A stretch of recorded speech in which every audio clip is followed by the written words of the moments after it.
howdy there, it's me, Colt Sebastian Taylor, my friends. One of your fantastic players on the Longshots D&D with a brief opening message.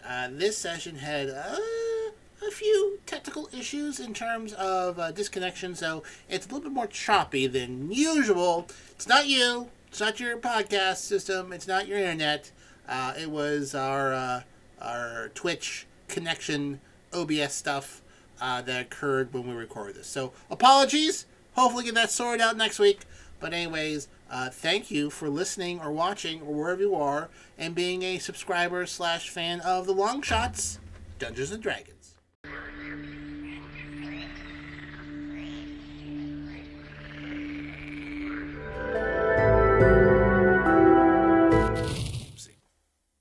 Hey, welcome back to the very first totally not redone start of the Longshots D&D Campaign 2. Oh, I am Colt Sebastian Taylor, the person, not the player. And welcome to a delightful evening. We have two folks down, but that's fine. We're here for you, my friends, in icy Icewind Dale and whatnot, as Alias there is pouring some drinkity drink. What are you drinking there? Non-sponsor, Coke Zero. Oh. It's just Coke. My It's nothing fancy. clinkety clink. Oh my god, I'm also drinking Coke Zero. I don't have your camera. Show the camera. I don't have it up yet. I'm drinking the South Best Fuel right here, sponsored, not sponsored, Mountain Woo, Mountain Dew. Sponsor. So let me. Did Munchbox and Alias move back in with each other? No. Is this your secret way of telling us? Don't say anything. They just split the Costco bill. Yeah. So, Let me throw it over to the man with the plan, the guy who's not named Stan, Mr. Silentbuck. I knew a stand once. I had a whole thing about Baldur's Gate, but I will return to that. Brandon, you had something to say? Excuse me. Yeah, hi everybody, I'm Brandon. I have a mouthful of pizza. Oh my goodness. Wow. Impressive. Don't answer this on stream because I don't want to spoil this for the entire internet, but is Boo and Minsk in this game? Because if they are, I'm buying it too. That was already spoiled in a trailer. Yeah. So, really? Yeah, that was an announcement trailer. Yeah. Yep. So people are screwed either way. Literally the best part of Baldur's Gate 2 and 1. I hope it's the original voice actor too. Well, I don't think so. I think it's I think it's voiced by Matt Mercer. I was gonna say I think it was Matt Mercer. I feel like, well, I know he did Ganondorf recently in But he's definitely in Tears of the Kingdom. Baldur's Gate 3 here. So, what's your goddamn camera? Let's make sure. Yeah, it actually is Matt Mercer as Minsk. So it may not be the original, but I mean, hey, it's pretty good. Quality. Beautiful. Love it. That being said, yeah, just to repeat myself, hey, if you guys really like D&D and you think, hey, the long shots have gone off, what do I do? Or, I don't have a DM, but I'd love to play D&D. Man, pick that game up. Just do it. Any game that allows you to pick your own genitalia is recommended by me. And you don't even have to. You can just leave it ambiguous. Yeah, you can pick any sort of combination you want there. So I have a half-orc with blue hair and green highlights. I'm sure you do. I do. I believe it. I would 100% believe it. Close up of my face when I'm wiping my mouth. Well, yes. That's what you get for showing It's okay. up late. It's okay. It's still just me and Silent that are watching. Yeah. So It's all right. It's fine. So, this is the part where I ask everyone how they're doing this week, but in particular, Amatrine. So just like last year, if you folks were watching. Again, who's Amatrine? Well, see, what really fucked me up for a long time was before we made our character names for the stream so people could see them, your actual player profile in the long shots was listed as Amatrine for Discord. So, like, it really fucked with me for a long time. Oh, sorry. No, you're fine. So what do we call you if not Amatrine now? Call Ida now? Oh, well, you can call me Ida. My gamer tag is Galloglass. Galloglass. All right. There's a 360 early 2000s name for you. Game Gamer I don't tags. know. Wow. Oh, Sorry. I was with you. I was also an question at Xbox. some point. I love questions. Now's the Do perfect we- time for questions. Are we allowed to, us as players, do the the bits that we collect for the on Yeah, for the streams. Twitch or whatever they are, not the bits. The Yeah. the what's it called? The whatchamacallits that do random table rolls and stuff. Are we allowed to use those? Yeah, the Longshots points. Yeah. yeah. So Great. again, between Colt and I, and then with my discussions with the rest of you, I mean, the point system as we have them is kind of still a work in progress. We're trying to figure out, what we think is good, what we think is bad. Like, for example, 10,000 points for me to roll from a random encounter table. That is kind of high, but at the same time, that is me dumping a encounter on you guys. They don't always have to be fights. Got 10,000, and I'm not planning on using it. Trust me, guys. I don't want. I'm not doing that. It'd be balanced for 4 people. I'm not fucking doing that. I'm gonna shut my window. I would say that things like random minor treasures, I would prefer you not just hit the gold button on Twitch to just be like, hey, give me gold. That being said, I don't care if you spend your points. Absolutely. Now, I will question if you're going to summon a dragon on yourself, but I mean, again, It could be a good dragon.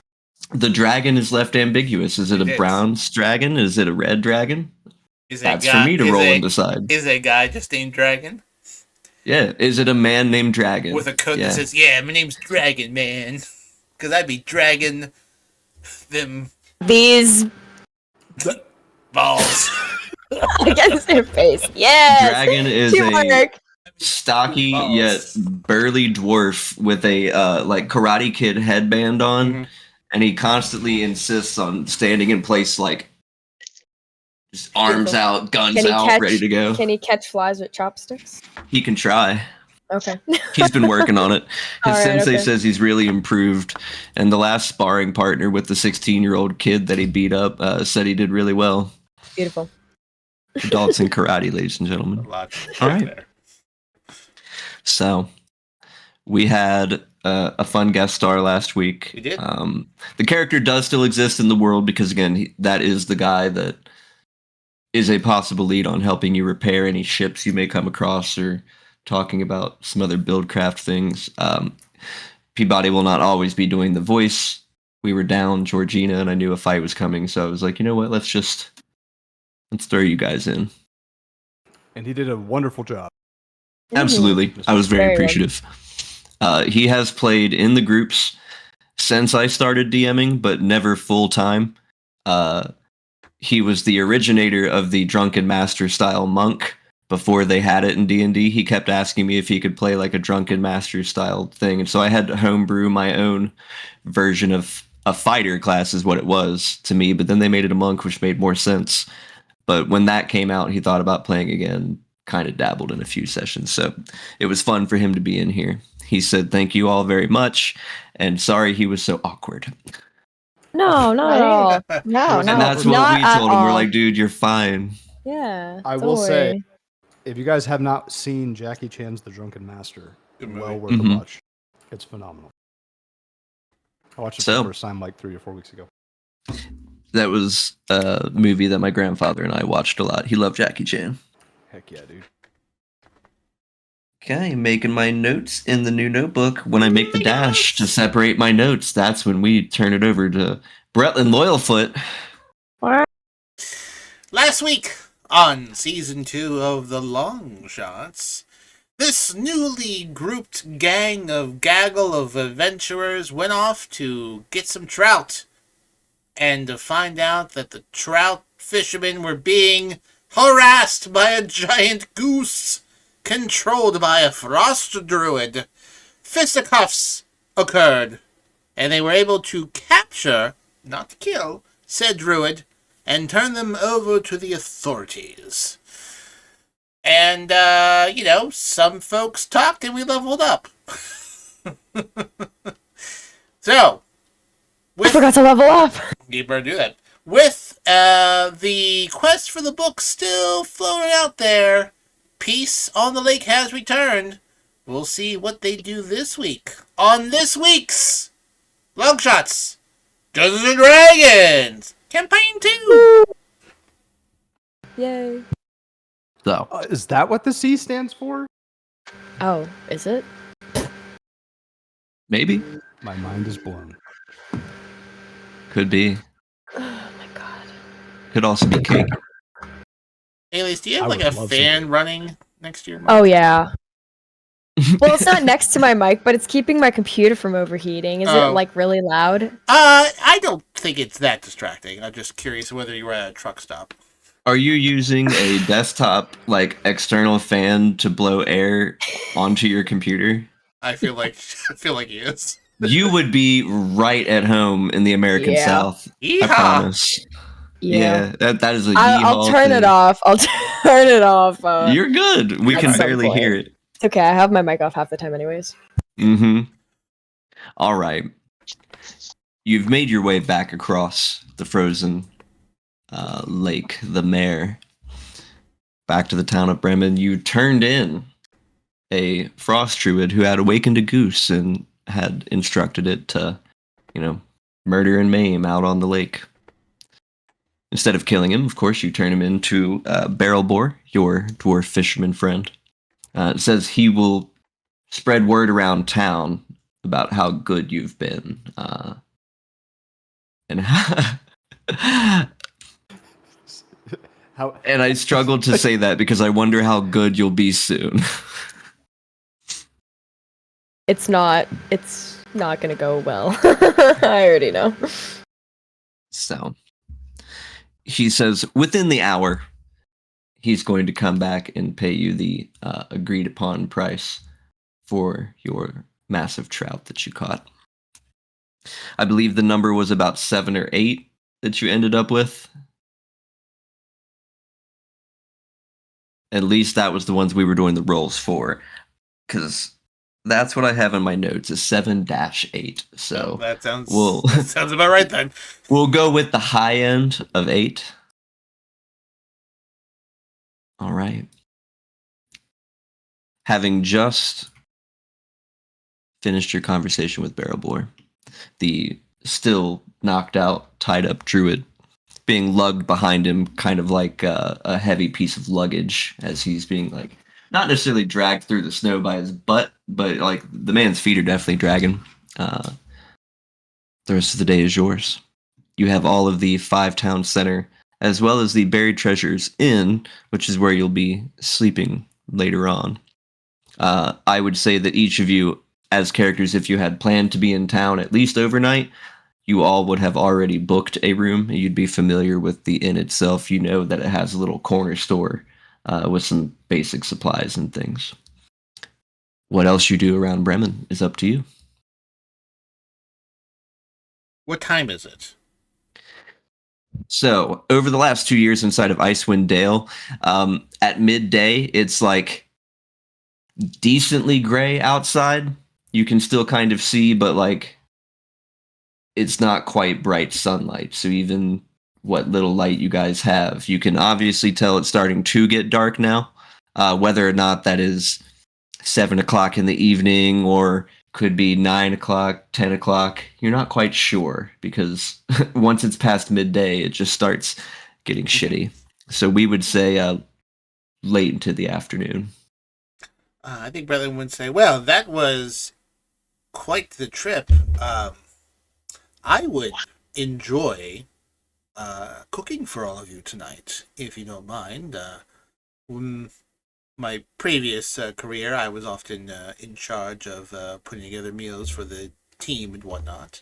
And I haven't quite been that sort of fisticuffs in quite a while, and I feel like it would be at least nice for me if I could show you my appreciation for watching each other's back, if I could make you all a little meal. That sounds wonderful. Thank you so much. Oh, no problem, no problem. Being the C&C of my little group, I was making sure all of the men and women were properly fed. I'm afraid I'll have to pass. Okay, you're missing out. But you have not insulted. Hi, I wouldn't mind giving you a hand if you need a second body in the kitchen. Oh, more the merrier. More the merrier. Absolutely. I can show you my fish gutting technique. Oh about yes, that? I'd be more than happy to help out too. Oh, Although well, it's been I'm it's been a while since I've been allowed in the kitchen. that's a little bit to unpack there, but like I'm cooking for you, so I would please. I don't want you to do hardly any work, but I always would enjoy the company while I do my work. Sure. So I took the chef feat. Since I have a fancy fishing pole. Beautiful. I have a fancy fishing pole now, so took the chef You feat. fancy kitchen work skills now. So just for notes, in a short rest, I can cook a meal and you can get an extra 1d8, and then after every long rest, I can make a little snacky snack, and it'll give you temp HP equal to my proficiency bonus for 2 people right now, but that increases. Wonderful. Yeah, so I don't know, give me like an hour to set up at the tavern, and join me there, and I can put together a nice little salmon dish, I think. Sounds great. Aaron, I would assume, would be just helping with like menial tasks, getting stuff prepared, I guess, for you, maybe setting the table. Anything that you need help with. I mean, anything else? I mean, I think Bretland would do that for like an hour if y'all need to do something else in town, but if not, then he would. I mean, Aaron had nothing in particular to do, so. Evander will be in his room, not making a peep, and the door will be locked if anyone tries to go in. And me, player, I will be back because I have to go get my laundry. But if you need Evander, exactly right. That's what I was thinking. If you need Evander, he will be in his room. Let me know when I get back. Everyone watches Evander storm up the stairs with both grace and fury before, Beautiful. like, just sternly shouldering into their room, closing the door, and with a heavy thunk, a lock. On the other side of the door is just Evander, eyes open, forehead against the door, just standing there. Okay. T-posing. I mean, T-posing. Not to criticize Evander, but for 10 gold, I wasn't super impressed for his contributions. I mean, he kept the boat steady. I suppose so. But I would think that 10 gold that you paid him will carry over to future services. One would think. Otherwise, seems a bit. Well, I mean, I didn't pay him to fish for this. I paid him to help me get the book back. Oh, right? that is true. Oh, that makes sense. Really quickly, just for placement purposes, you guys are back in the tavern, or did you go to the inn where you're preparing this glorious meal? Which location would have the facilities that would let me use them to do that? The Buried Treasures, the inn, is probably a little bit more hooked up for that kind of thing. That's where I'll go. All right. Aaron would be there as well. Yeah. So, Brett Lynn will take off his coat, put his hat on the side, and would be having some fish out, some knives, and he's like gutting fish and whatnot, and taking them off, and actually doing very efficient and whatnot, and humming gently to himself, whatnot. So I used to do this every night. Well, not every night, but any night we weren't out and about doing things. Well, the gang would get together and we would have a nice big meal together with my patron, so to speak. Buck, would it be possible to have Ammon go out and hunt for maybe like a rabbit or something along those lines? Yes, but roll me survival really quick. Okay. I think Ida tried to jump up onto the counter to sit and like hang out, but her elbow knocked over a bunch of pots and pans and just it clattered loudly to the floor. Oh my goodness. Not Um, as graceful as I've seen before. when it comes to what you would instruct Eamon to do, you may find yourself a rabbit, but it's been unnaturally cold here for so long that the smaller creatures are very rare to find now. The habitat and just general environment of Icewind Dale has really fucked up the ecosystem, is a nice way to put it. So the best thing you could probably instruct him to do would be to like bust a hole in the ice and go like ice fishing basically. And that seems to be what a lot of the populace does as well. Okay. Then yeah, that's fine. We'll do that. Excellent. Then yes, you can absolutely do that. With a ear twitch and kind of a crack of the shoulders, mile, and he scampers off towards the edge of Bremen. You having him do this for however long until he comes back with something? Just if he can find something within the hour, while we're getting everything prepared and set up. All right. Excellent. And then Colt, you were saying something, I believe? Yeah. Dang it. Well, add to the list. Add it to the list. Although I am also referred to as Colt out of character too, so maybe that's a half a point. Yeah, Bradley wouldn't be saying kind of just humming to himself, and he would say like, "No, I used to do this practically every night when we were in an encampment or camped out somewhere or just within the castle walls and." Get together and eat with my patron, as long with the other men within the group, men and women, of course, and it was often the highlight after a long day. Sorry, my cat is going crazy in the background.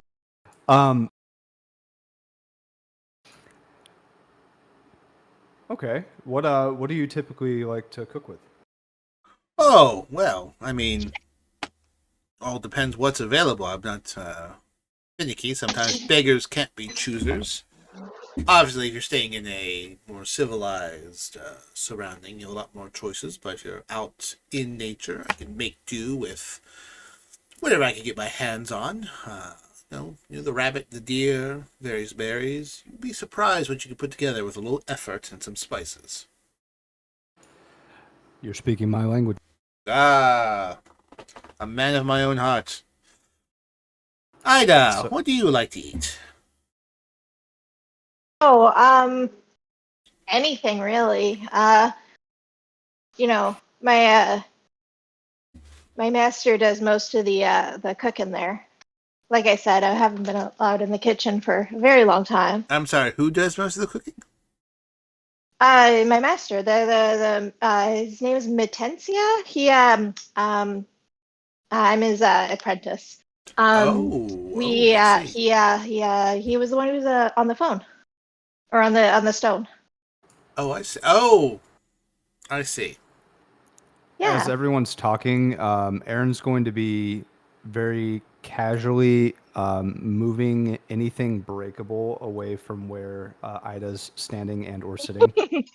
And just kind of placing it within like a 5 to 10 foot reach. Yeah, she waved her hand very dangerously close to the spice rack, and I think Aaron moved it away just in time, right before her her arm knocked it over. Bretlin will like glance at Aaron and share a look with him. Like, okay, that's probably a good idea. It has been a while since I've cooked for people who I've shared a battle with. It's actually, it may sound weird, but it's actually very nice for me. Well, I'll certainly say that's the first time I fought a giant goose with anyone, so I shared a unique experience with you all. Oh yes, I've read about Dale geese before, but I've never seen one in person. I once tangled with a large gecko, but never a large goose. Really? Mm-hmm. What was that like? Weird. Just surprisingly weird. It was an intelligent gecko.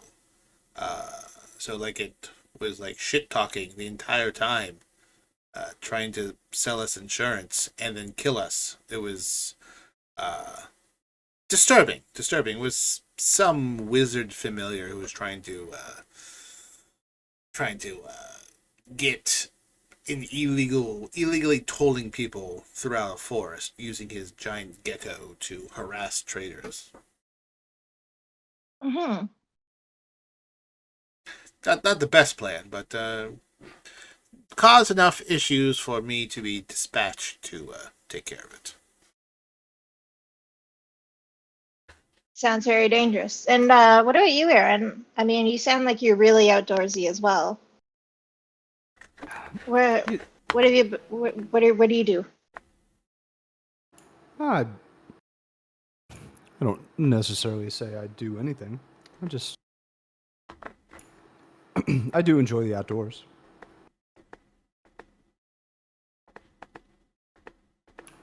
Aaron will continue to move things away from you. Are you from the area, Aaron? That's a relative question with a relative answer. Okay. Well, could you I relatively? think it sounds more like a yes or no answer. Yeah, I mean it's relatively yes or no Really? answer. I mean, Yeah, relatively yes. okay. Aaron will start mixing a drink if there's any ingredients. What would be around, Buck? So, a lot of the things that you would normally find in a kitchen, you can find, but in smaller amounts here. Supplies seem to be hard to get, and the supply chains that they do have kind of make their rounds slowly. So you're still going to find your salts, your peppers, any kind of herbs, but in particular, any herbs you do find, there's even less of those. They seem to be a hot commodity. Any kind of plant life, really. Anything that will grow out of the ground. Okay. Mm-hmm. Any alcoholic beverages? Plenty. Okay, yeah. Absolutely plenty. Aaron would be pouring something quite strong, and would turn around and say, "Would anybody like a drink while we chat and cook?" Sure. No, thank you. I'm mostly a water and tea person. Wow. Aaron will Same. we'll make Bretlin a glass of water. There we are. One And, must always keep senses sharp. A vice started can get you the end. That is true. That's why I have Eamon, to be sharp when I'm not so sharp myself. Oh, well, there you are. And Aaron will start shaking. I'm assuming there's some sort of liquor that I could shake to create some sort of crafted beverage and Yes. make something for myself and Ida. And It seems like a lot of vodkas. is Evander going to come out of this room now? Evander is still in his room. You could would smell. You could go and ask him, but You smell the heavy scent of salmon cooking with a little bit of lemon. Would that room be the same building that we're in currently right now, Buck? Yeah, so the bottom floor of the inn, it's like one part desk, common space, and then on the other end would be like almost a self-service kind of kitchen. Ideally, if she had more staff, Cora Mulfoon is the name of the woman who owns the place. She's very nice, been very kind to each of you.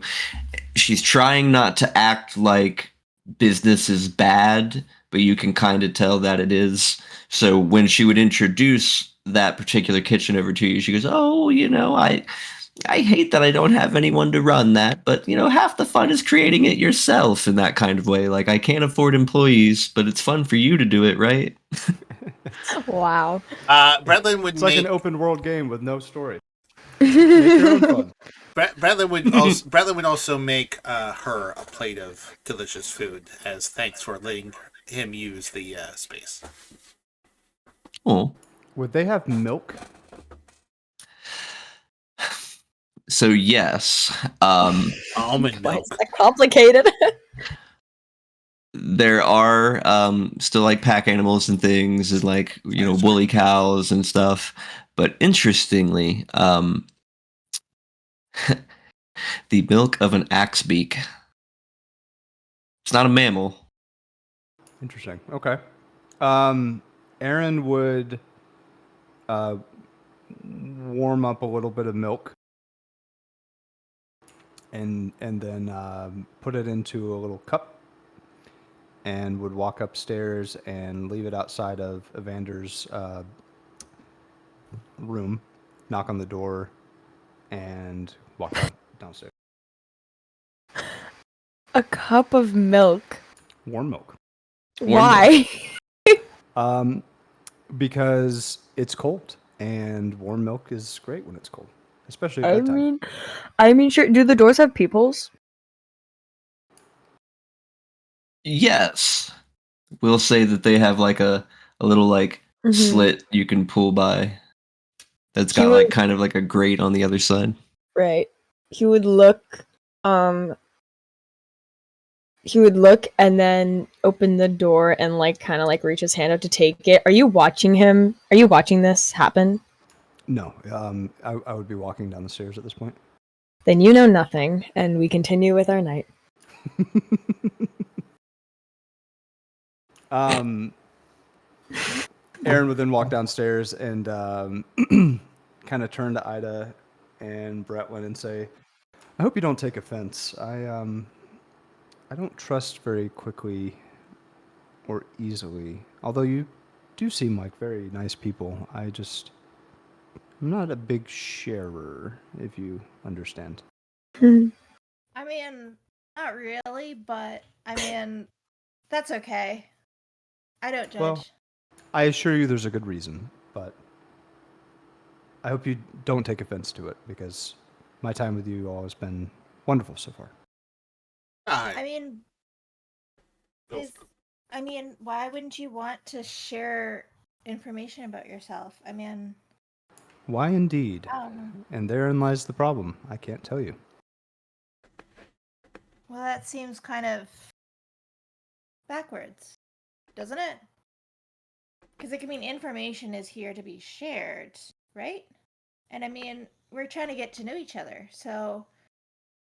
And I mean, I don't think we've done you any harm, but. Oh, no, of course not. And I would like to get to know you all. But before I can do that, I need to know that I can trust you all.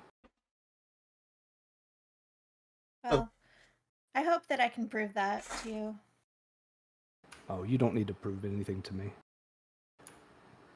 You all have been wonderful, as I said. Okay, well, then, in that case, but... I like you. I think you're a good person. Well, that's very kind. I try to be the best person that I can be, but within reason.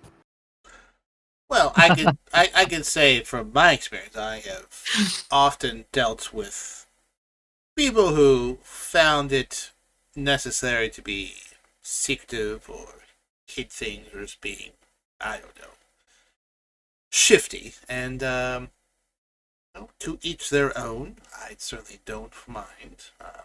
You can tell as much or as little as you'd like, as long as whatever you don't say puts us in any sort of undue danger.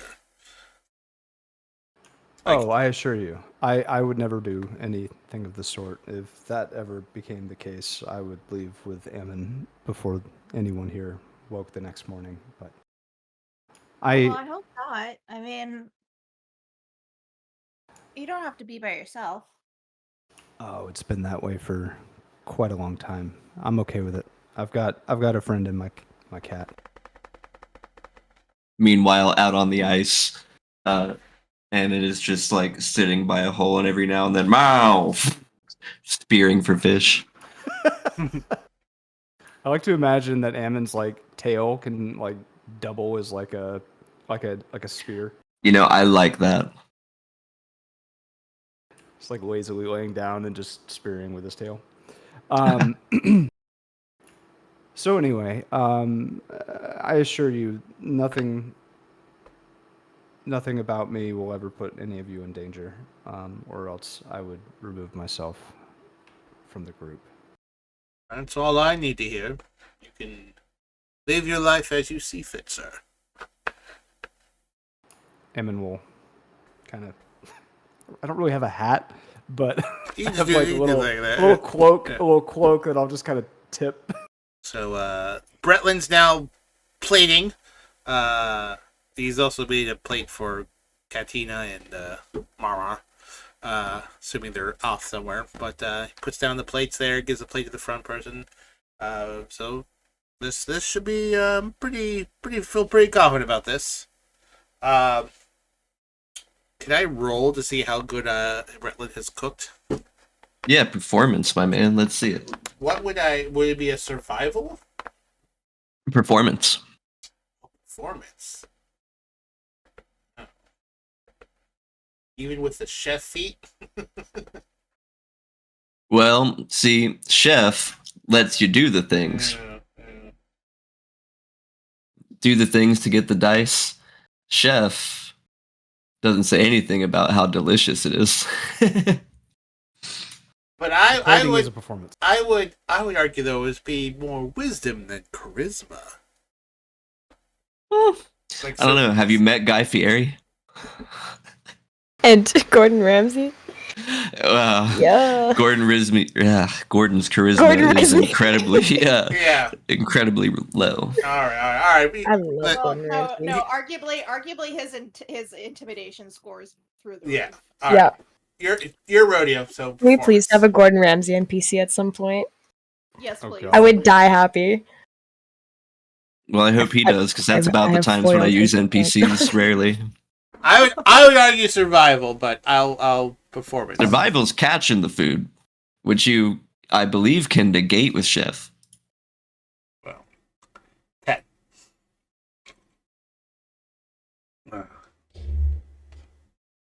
Oh, is everyone still there? Did I lose everyone? Yep. Oh, there. Yes, Okay. sir. We're alive. Just was waiting for the result of your roll, my man. There you go. Unless I missed it.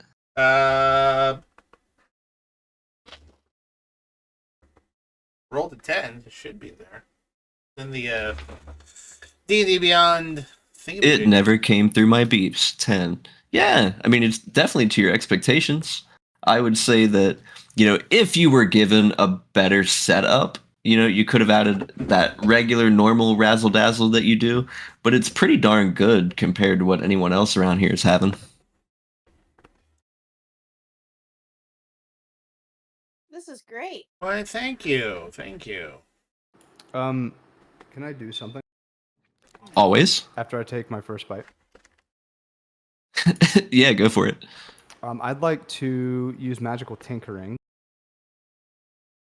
And I would like to imbue something that would give off like a scent.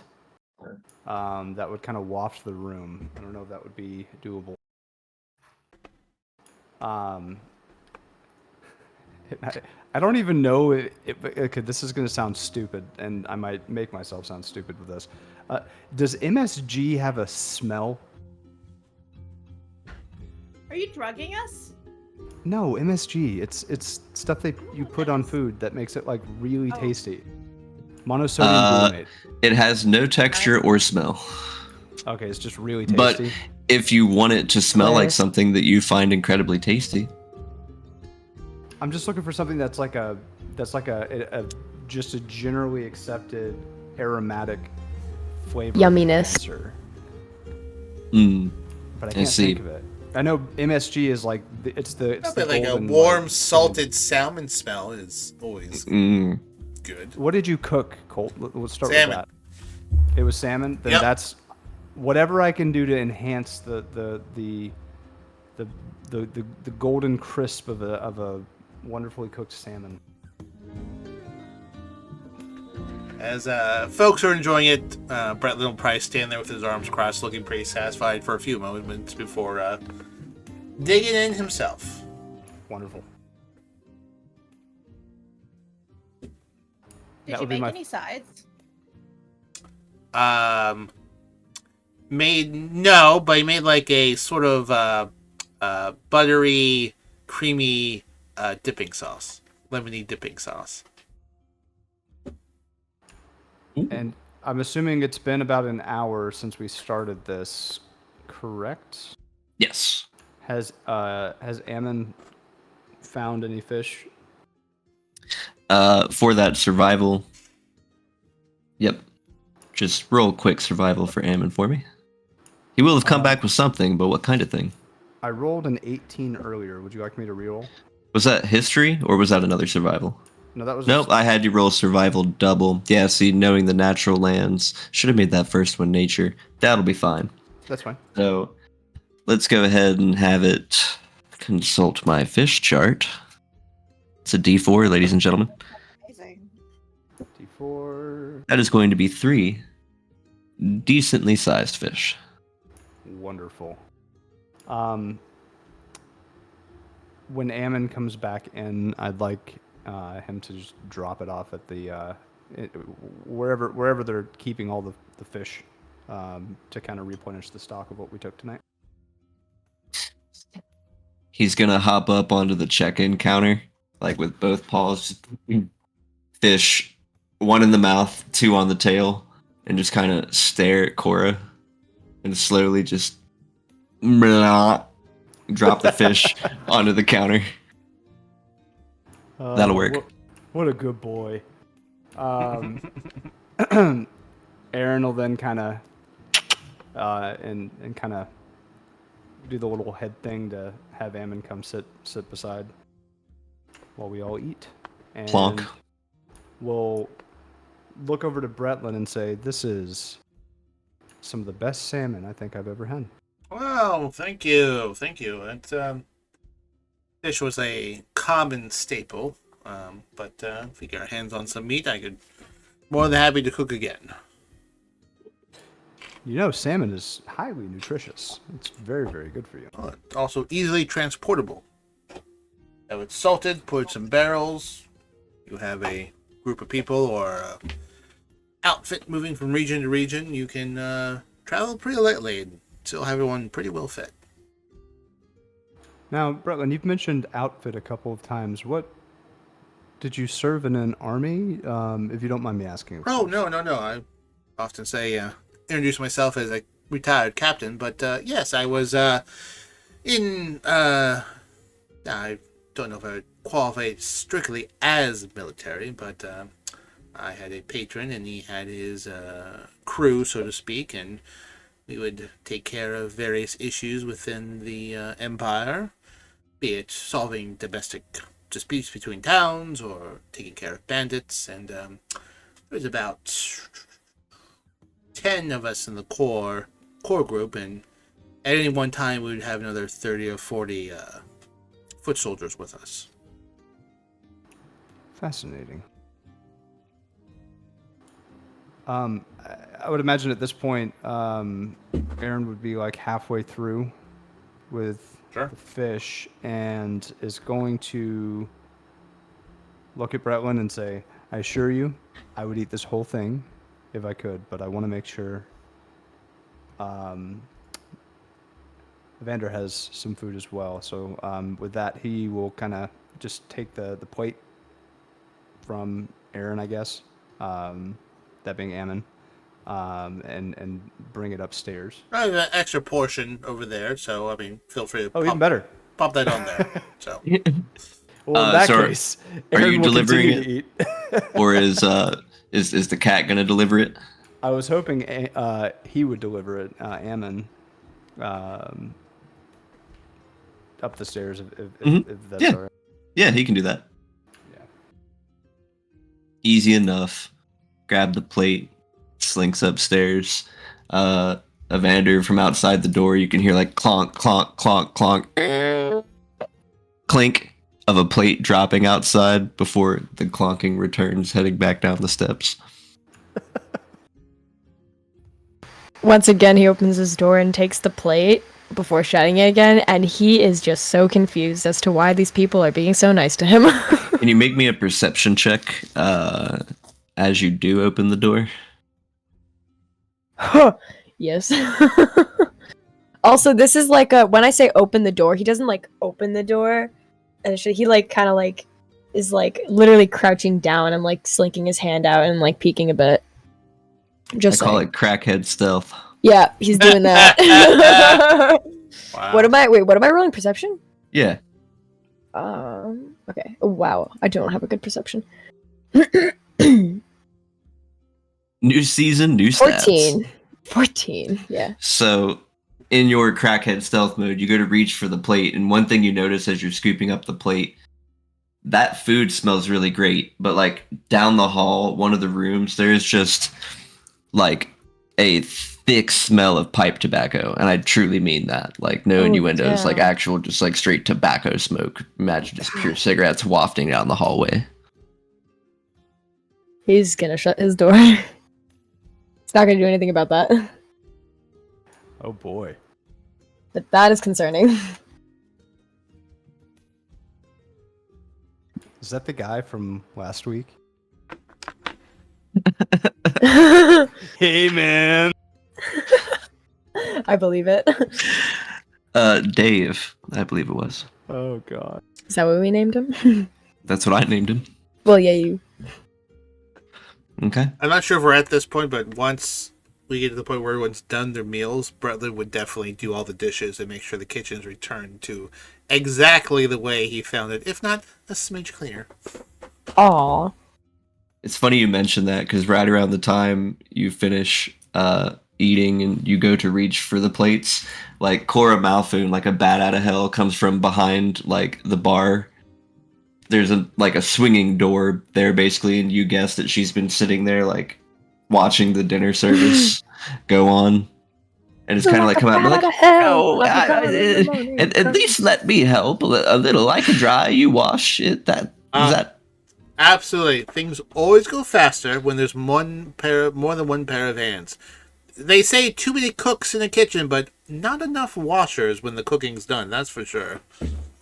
Just like my ex-husband, Arthur was always scarce when dinner was over. Oh my god. Wow. Oh, well, more than happy. Here, there. I hope you enjoyed the meal. It was delightful. Oh, well, just a few tricks I picked up in camp. So, I wash, you dry, and we'll get this done in no time. Stay if you ever want a job when this winter's over. The kitchen's looking for an opening. I will definitely consider it. This place has been delightful to stay in the last few months. To complete the assembly line, Aaron's going to have Ammon carry the dishes back to the clean dishes back and the dirty dishes to the sink. And you guys don't want any help, do you? Supervise. Just supervise. You can see a muscle in Cora's face kind of twitch as she goes to maintain her smile. She's like, "Oh, no, that's okay, dearie. Seriously, I can't afford to replace any more dishes. And it's not you. They've been very slippery."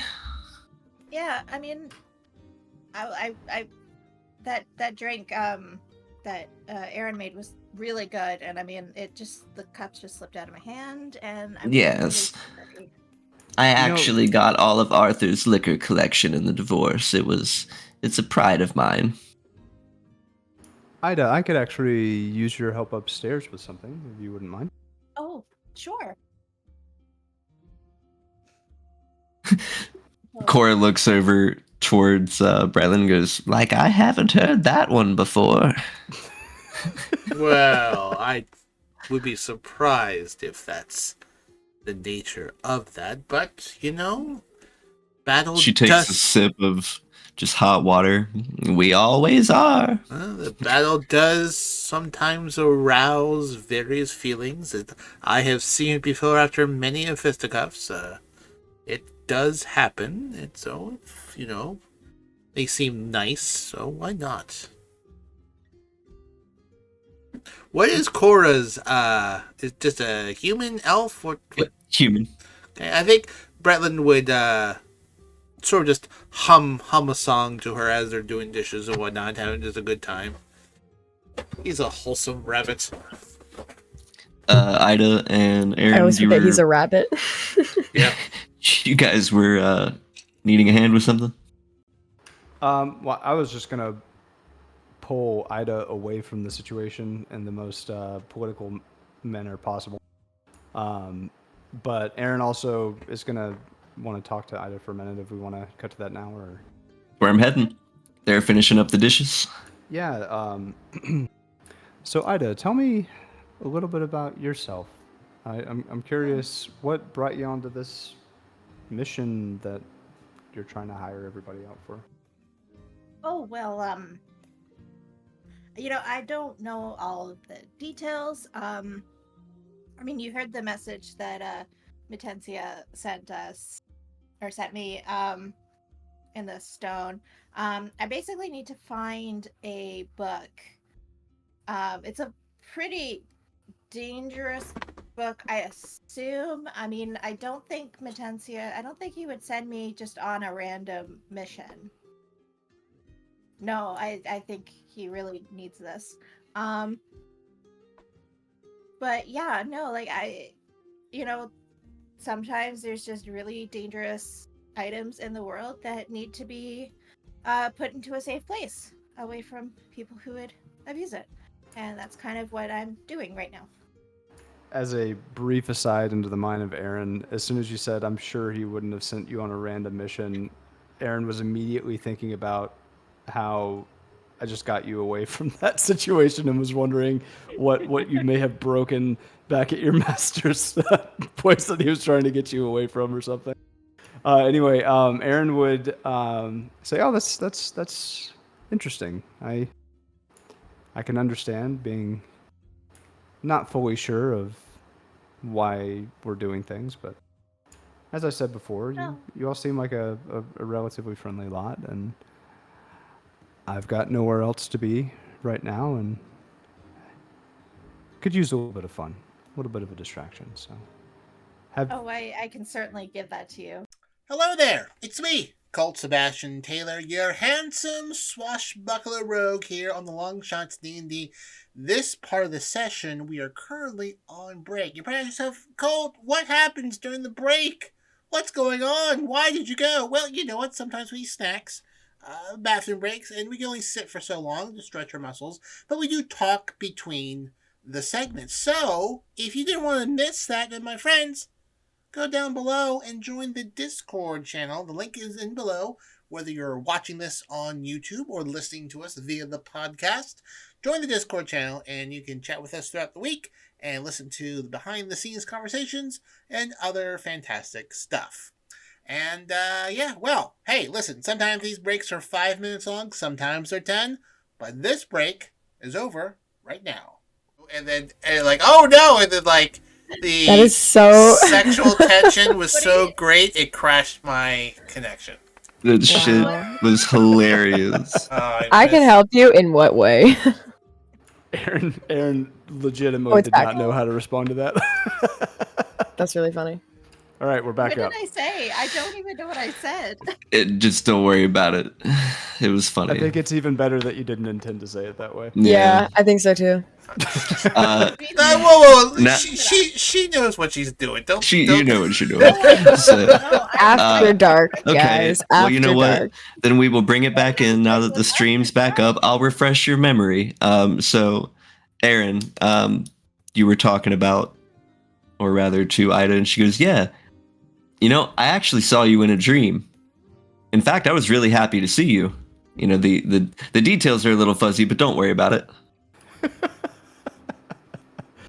Aaron at that point is beat red, and we'll continue walking.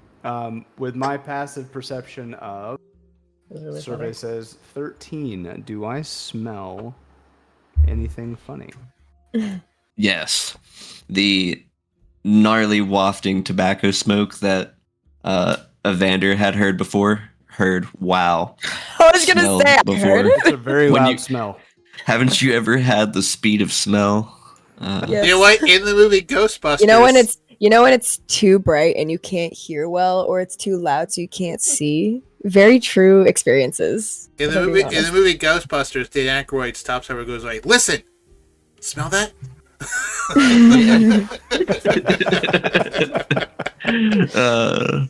movie. So yeah.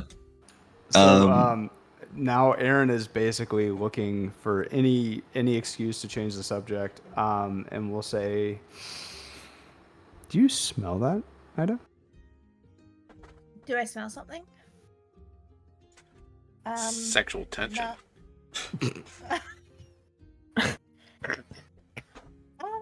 Smell the pheromone No, perfume I bought. No. Oh my god, you guys. I'm so sorry. I'm even so.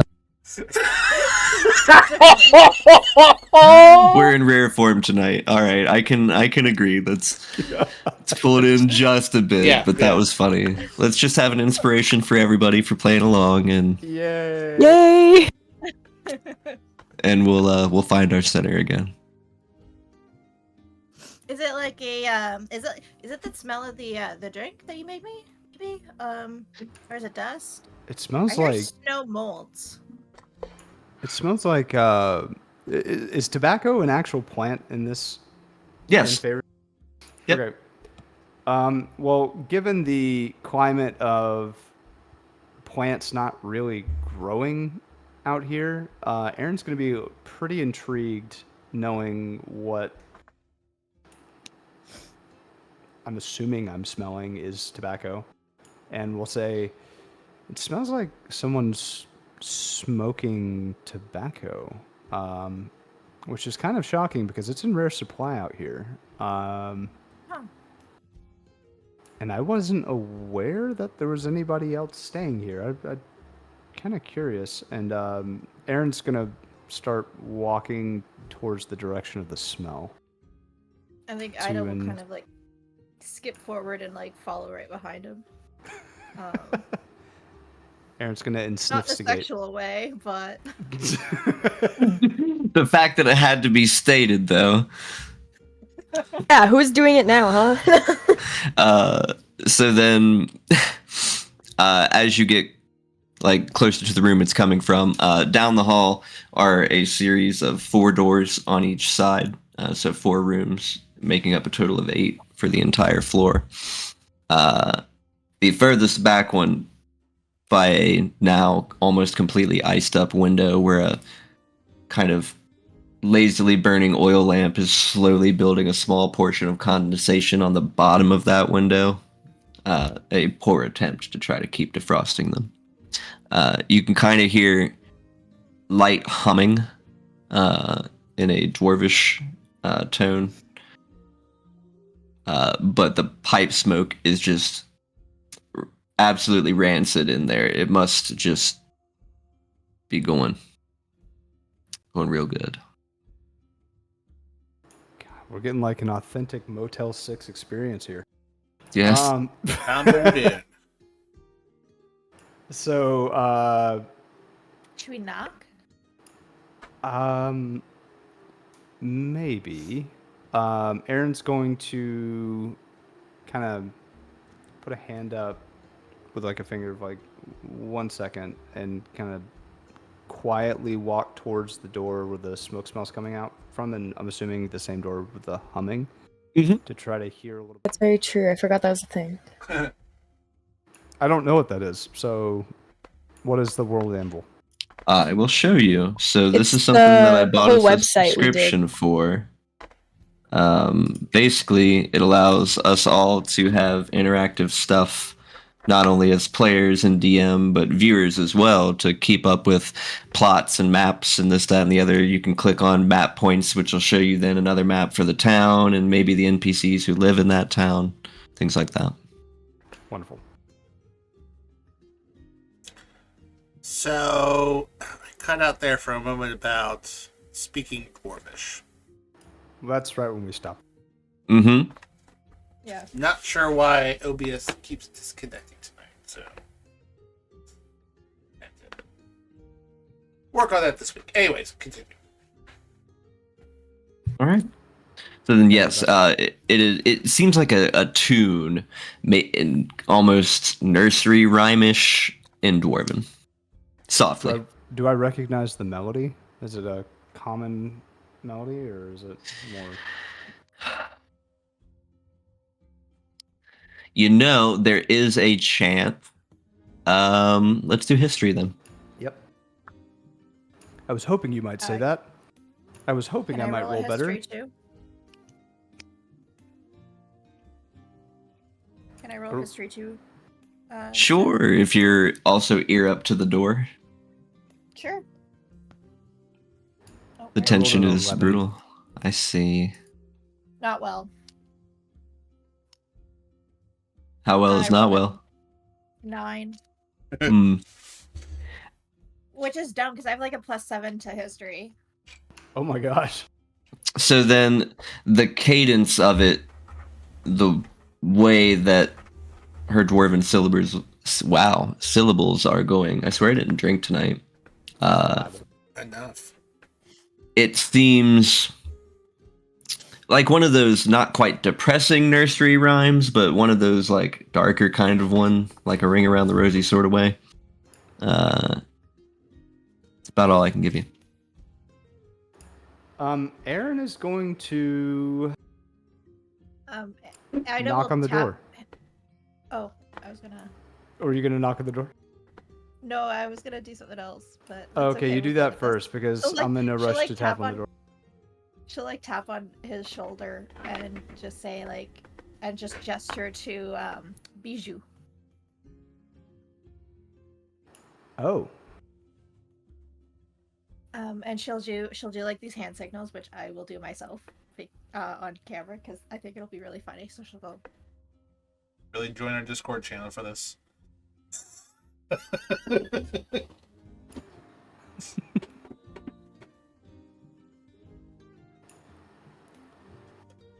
Are we gonna have a secret agent rat? Yes. Oh, this is great. All right. I then noticing this, Aaron would kind of stop before knocking on the door, probably getting an idea of what's about to happen, and would let Ida do her thing. All right. I think Find Familiar. She can see through Bijou's eyes, but yeah, she'll. If there's a gap. Like, if there's a gap somewhere, she'll send him in. Perfect. I would say that there's probably enough of a gap, and quite honestly, as nice as the inn is, it's a little old, and through your first night of stay here, you've already heard rats scurrying around in the walls. So, Bijou will find a way. What's a weasel? In a wall full of rats. That's what I want to title the episode tonight, but it won't be the title. But a wall full of rats would be good. Yeah, when you get in on the inside, there's just a elderly female dwarf, kind of like rocking back and forth in a rocking chair, 1 foot on a large like hiking pack. Still in like an outer cloak meant for the outside, but not full on winter garb. And she's just kind of like chiefing this tobacco pipe and writing notes down in a book. Every so often she'll knock out the pipe and pack something else up and strike the match. Let it go. Can Bijou crawl to like where he can see what she's writing? Like, is there like a shelf behind her or something? Sure, but make me stealth for Bijou. He has a Bijou. +5. Bijou. Aw, little weasel. You do have inspiration, as a reminder. I don't need it. I rolled a 19 +5, so 24. Very nice. So then, yeah, Bijou kind of scurries up to a high point just over the headboard of the bed. Is a like kind of hanging shelf with a few books on it, but enough room for Bijou. So it kind of like leaps, pulls its little weasel self up, and then noodles onto the top shelf where it kind of turns around and just sits Okay. Ida is going to pull out her notebook, and she'll just write what she sees. Okay. This lady, right? It's all in Dwarven, because That's of okay. course it is. She can But just write you're gonna right try your from- best to get the symbols down. Yeah. Okay. I'm just spying on this old lady. I mean, yeah. She could be trouble, you know. She has She the could gall be. to smoke in an enclosed space without cracking a window. She must be a villain. Yeah. So Mm-mm. what's yeah, does she keep writing, or what? I guess when she stops, then I guess Bijou will. Yeah, she continues writing for the better part of about 15 minutes All until right. she finally then just kind of like close the book up, kind of stretch, and while leaving the pipe like just barely half lit, just kind of close her eyes and rock back and forth. All right. Once she closes her eyes, I think Bijou will scurry out. Kind of comes back looking pleased with itself, running up your arm back to your shoulder. Yeah. Okay. So I'm just gonna gesture to Aaron just to say we should go. Aaron will understand the go part and will walk away, All right, and she'll go. but not understand anything else. She might accidentally knock against the wall. Oh God, don't say that. If that actually happens, Aaron is going to walk away very quickly. Yeah.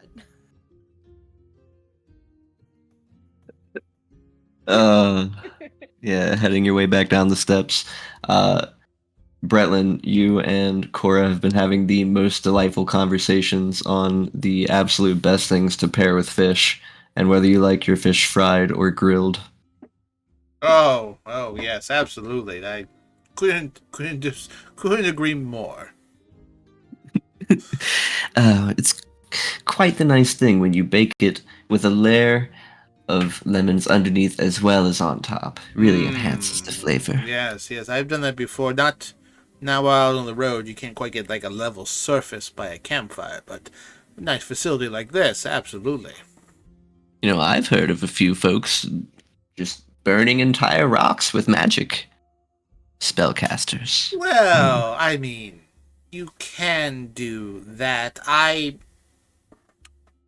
I'm just saying that, and there's a magical influence on the meal. It just tastes a little bit differently. It's like It does feel like you're cheapening it, doesn't it? It's like cooking with wood and charcoal. I mean, yes, they both provide heat, but the taste is just a little bit different for some reason. And some things that are a little bit different. She spies Aaron and Ida making their way down. Are we feeling better there, dearies? It's a quickie. We've been gone for yes. what, like 20 minutes? Yeah. Oh, Oh, we went. God. Oh, I didn't realize we went downstairs. Do either one's hair looks out of sort? Do they look disheveled in any way? I would say Bijou's definitely like trying to climb up into Ida's braid and is like making a bit of a rat's nest in it. Well. Aaron will not make eye contact with anybody, and just go and sit down and call Ammon over. Bretlin will whisper to the side. I heard about oysters being an aphrodisiac, but I wasn't sure a salmon did the same thing. Must have been a pretty good meal. Yeah.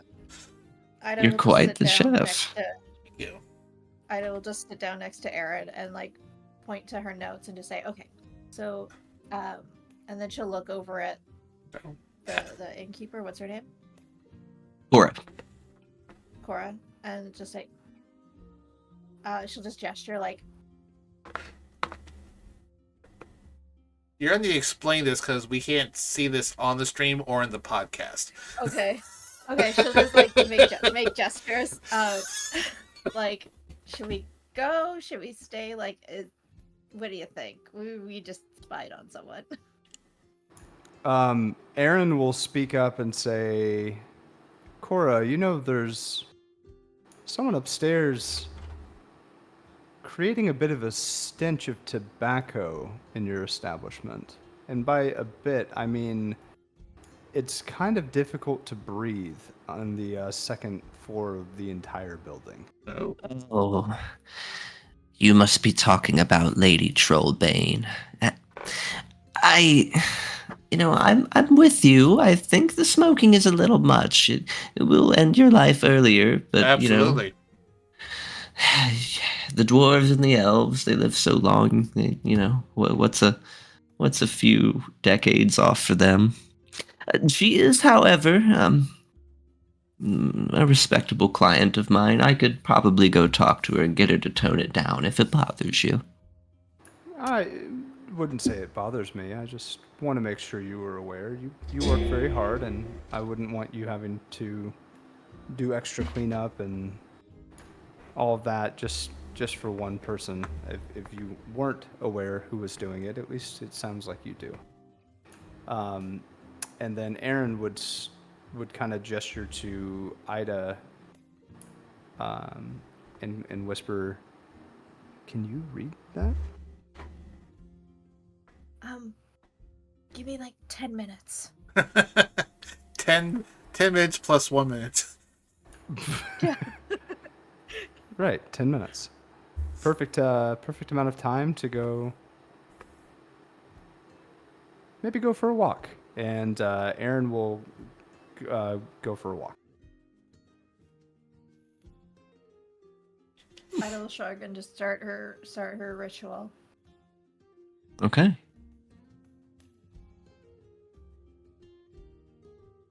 I'm having the worst time trying to get this to save.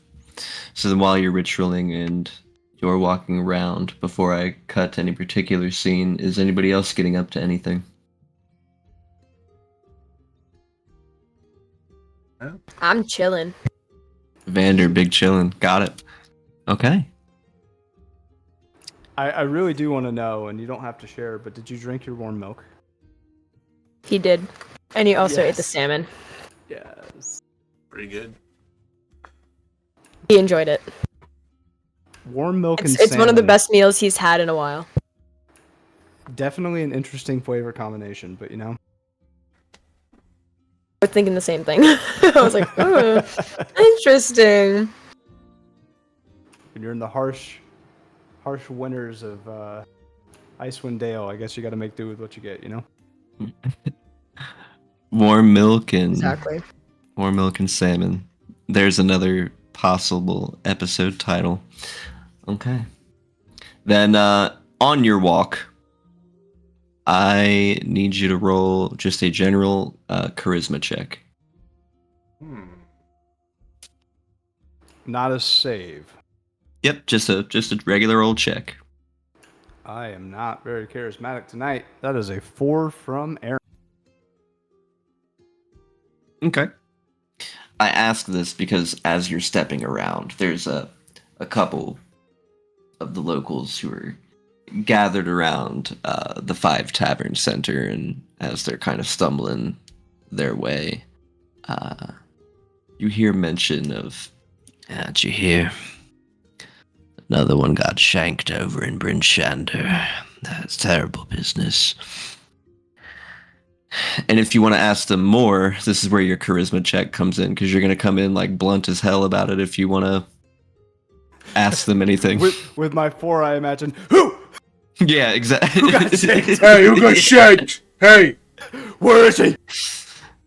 there he is. Rachel. I'm Batman. I'm Batman. I'm Batman. So there it is. Would you like to know more, or would you like to just listen Yes, in? I would 100% like to know more. Okay. And yes, absolutely, I will go, who? Their eyes just like in shock and frosty.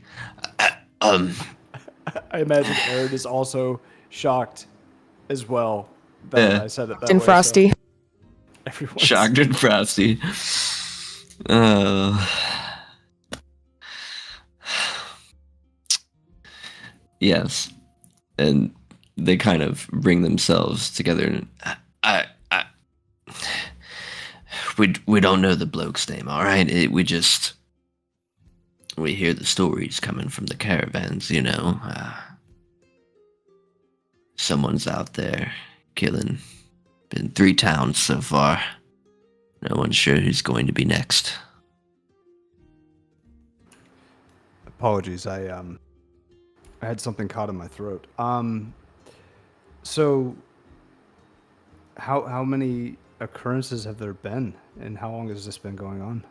Well, this will be the 3rd one, and it's been at least over the better part of about 6 months. Do the authorities have any sort of leads? Is there any idea of what's been going on?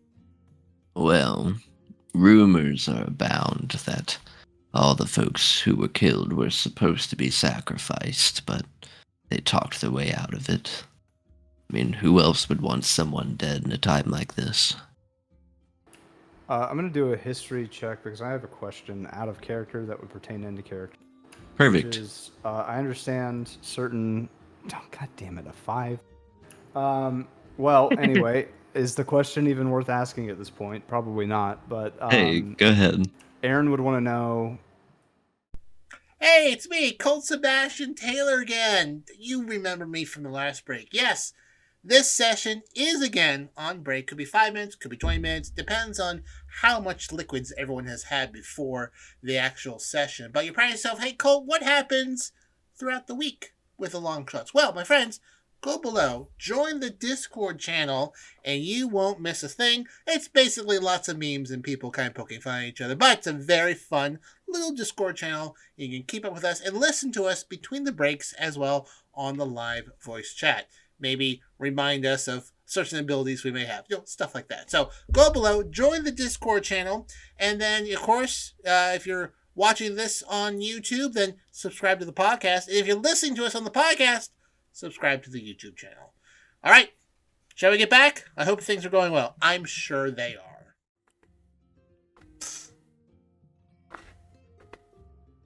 I'm down. Anyways, I'm back. Sorry about that. So Continue. Aaron was just asking if the... Well, I was just asking for Aaron if sacrificial shenanigans are a norm in Bryn Shander. Yep, once a new moon. Once a new moon, wonderful.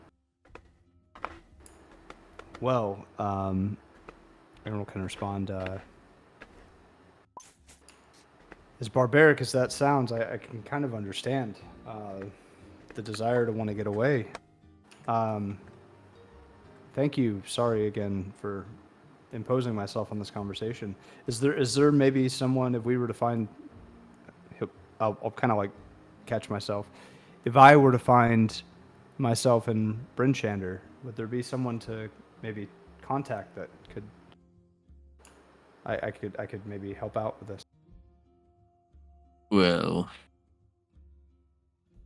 I'm not really too sure. I mean, none of the town speakers seem to really care about it after all. I mean, if one person was going to die, it seems to make no difference, but it's dark business. Very dark business. Well, for news to travel this far out from Bryn Shander, I imagine it's got... Which, by the way, how many towns over is Bryn Shander from here? Is it this next? There is one town between you and Bryn Shander, the town of Targos, which itself is also another of the cities that sacrifice people. Wonderful. I love Icewind Dale. It's so fun. Cool. All right. Aaron will kind of not bow, but kind of just nod and say, two of you have a safe evening. Try not to stay out in the cold too long, and we'll continue walking. Indeed. Thank you. All right. the rest of your walk pretty much goes on without a hitch. Those of you still hanging back at the inn, what's happening? I'm chilling. All right. Ida, you have indeed finished up your ritual. Wonderful. Are you reading the book then? She's reading the book. All right. Let's see. It seems to be a log of various days and times that a trading caravan called Torgs has entered and exited different places. It seems like this journal in particular is almost a dossier of sorts on the comings and goings of this Torgs place. Okay. Interesting. Just that single caravan? Just that one caravan, that one outfit. A few notes that you may find interesting. Hilbane had mentioned that it was quite the devious little enterprise, but not her concern. The last time she had tracked them was for an entire week, which seems like she's just finished. Make me an investigation check.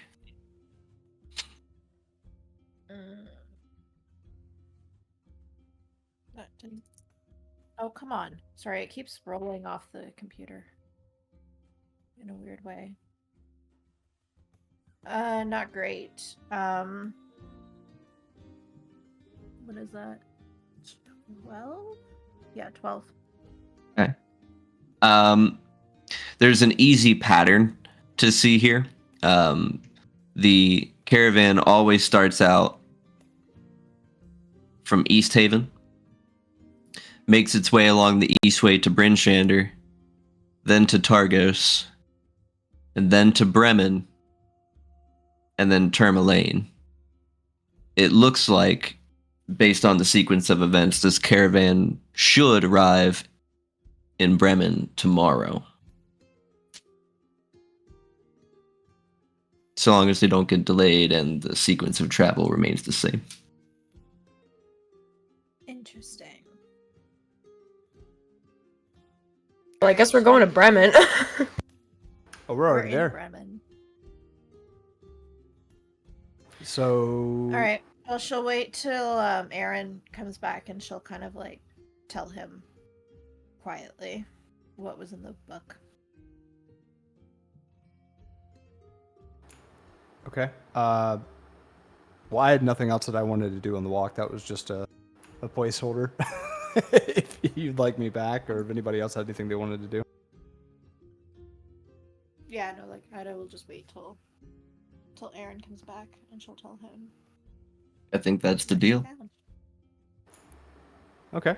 Well, then Aaron would walk in, and having been about 10 minutes, we'll walk over to the table and just kind of whisper over. And so, any luck? Yeah.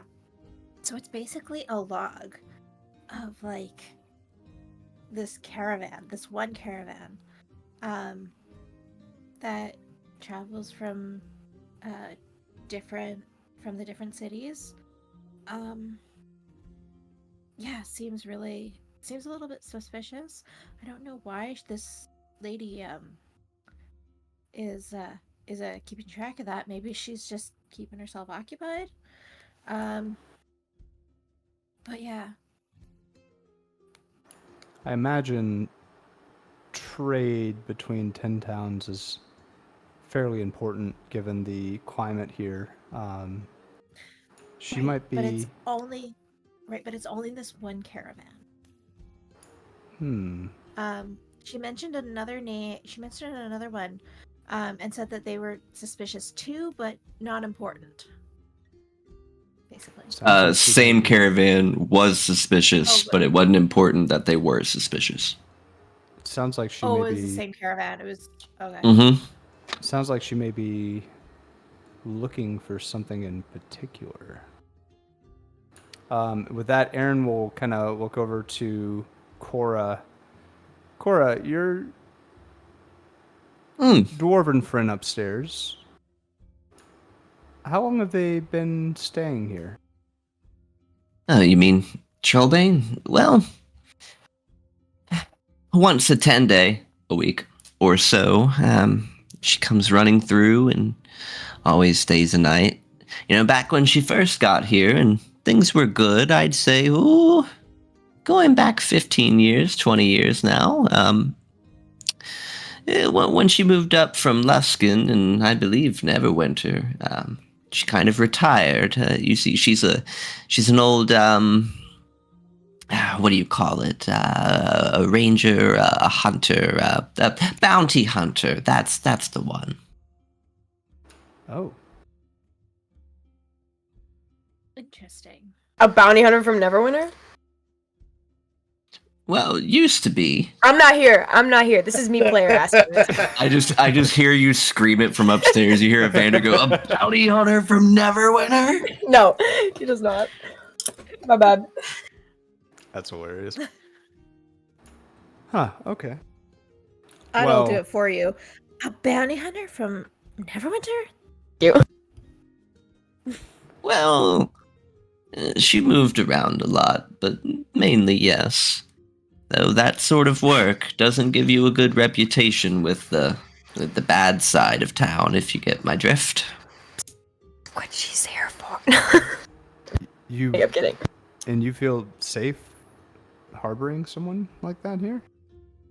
Oh, absolutely. I mean, Well, 10 Towns has always had a rough and tumble sort of thing, and after the whole crystal incident, I think people are enjoying having, I'd say, strong folks in the villages, people who are willing to rise up. And there's also nothing what was wrong the with being crystal incident? Crinshinaban. Indeed. Well read. Not a person in the 10 Towns who hasn't heard the stories of Dritzt. Yes, it was a... Oh, I think I've read about him, but it was a long time ago. How are the barbarian tribes coming together after that event? Has there been a lot of chaos? Things were decent for a while. They sort of kept to themselves, traded where we needed to, and sort of tried to be non-antagonistic. However, the recent winters, the Ragged tribe is the most known. They tend to stay off towards the glacier, though they do wander across the wastes. Every now and then you might find a few up towards Lonely Wood or Caer Konig, but generally they tend to stick to the east, or even in the spine. And what exactly happened to this crusty Cinnabon? Cinnabon. You... crusty... What? Crusty Cinnabons? That sounds amazing. What are you talking about? I mean, yeah, I guess, like, when you think about it, but, it's just a weird adjective to use for a Cinnabon.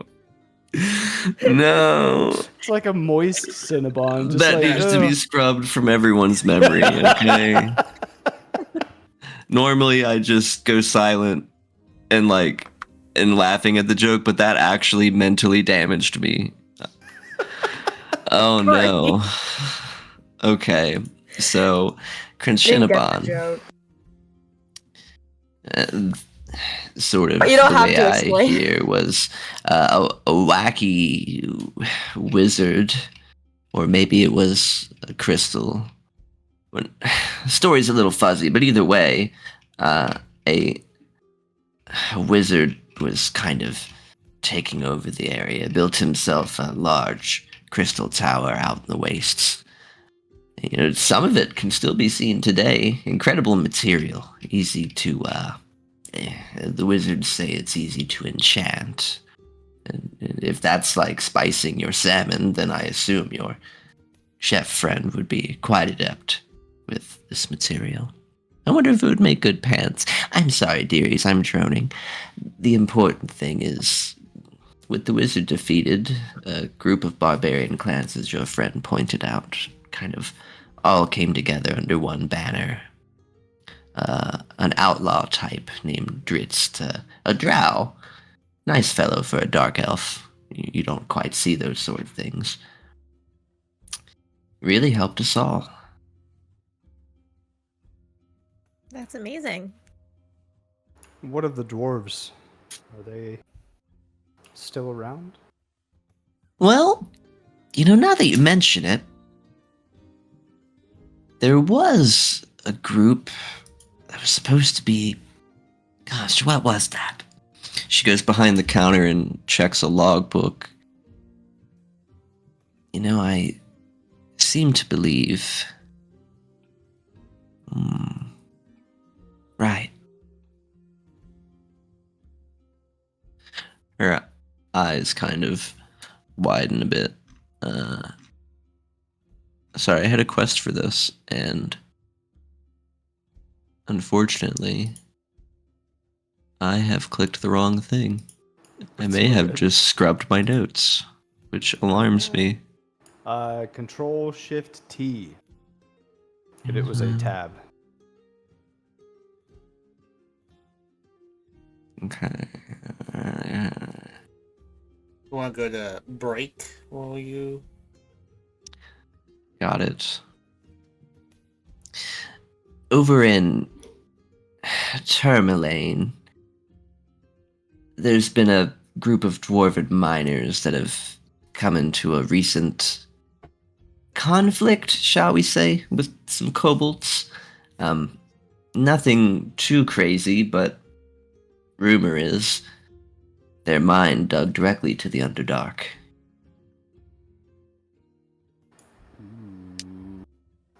That sounds like a fun quest to do. Out of character. Okay. Well, thank you for the information.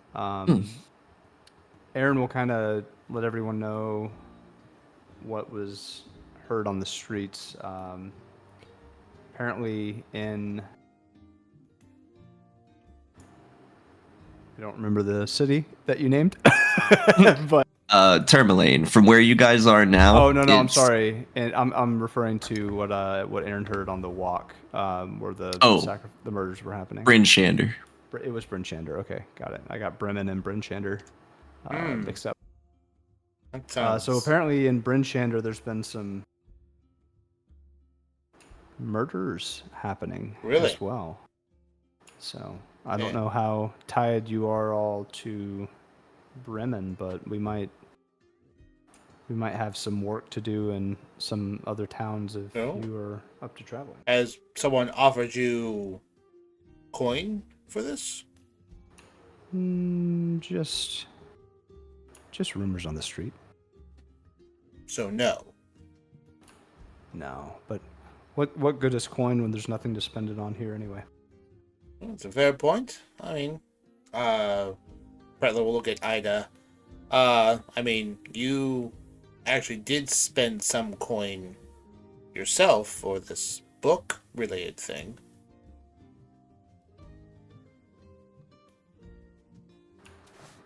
Ida? I don't think she's available at the moment. Ida is just staring furiously at the message from Matencia. Funny joke. reminding her about her lunch money and the importance of the book, and just nodding. Book, right.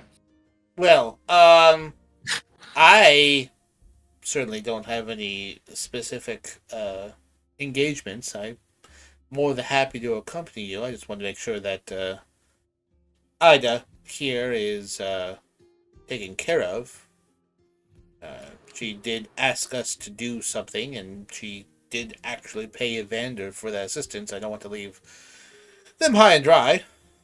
Speaking of which, Evander's been up there for a good minute now. Should we go check on him? I mean, he didn't seem particularly interested in having any company, but if you're concerned about him, I'm, again, more than happy to come with you. We all put up fronts every now and then. And with that, Aaron will get up from the table to go check on Evander. I think Bretland would be about 10 feet behind him, to putting his coat back on and his hat back on, and just sort of casually walking behind him just in case. Aaron will knock on the door. So you'll hear a voice. I'm thinking. Okay.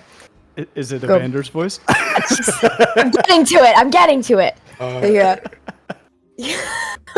You'll hear, what? What? How can I help you? Who is it? It's just Aaron. Just checking on you. Oh, I'm fine, I can assure you. I'm sure you are. I just wanted to check in and say we were downstairs discussing what to do next if you'd like to join us. Just give me just give me a couple minutes, I'll come down. No rush. Okay. We'll see you soon. And Aaron wanted to ask if you had eaten the food that we brought up to you and drank the hot milk, but just we'll kind of when he comes down. Well, we'll get to that. But can you roll? What would that be? I guess perception. Sure. For ear stuff, perception. Ear stuff. Earception. Ear stuff. Ear For hearing? stuff. I mean, I wasn't actively trying to perceive, so would it be a passive? Just I mean- sure, I don't know, just from talking. Well, it's your passive. I mean, my passive is like twice what I just rolled, so What is your passive? it's a 13. Oh my. Okay, so yeah, so you'll hear that the voice that you heard was like as if it was somebody with a higher pitched voice trying to sound with a deeper voice, if that makes any sense. So kind of what I'm literally doing. But like, do you get my point? Yes, 100%. Yeah. So that's what it sounds like. So if you got if you have a passive over a 12 or got more than a 12, you too, Bretlin, would notice that. As we're walking downstairs, Aaron will kind of lean over to Bretlin. Does it sound like someone else was in the room with Evander? Well, I mean, maybe. I mean, it go to his room rather quickly. Maybe had some appointment with a lady friend or a guy friend. Who knows? Well, you know, I've heard stories of kobolds stacking on top of each other in robes. Maybe Evander's two people instead of one. Well, perhaps. Although I feel like kobolds, like from the neck up, you know that's what's going on there. I would imagine. And, Well, as I understand, Evander is an expert craftsman when it comes to clothing. So there could be a lot more hidden under there than we know. maybe, but like we do still see his face, and it's clearly not a kobold. I mean, it might be like two halflings stacked on each other, but it seems like it's maybe it'd be more wobbly. Fair point. So by the time you guys get downstairs, Evander will have also come downstairs. He looks the same, he's dressed the same as you saw him earlier.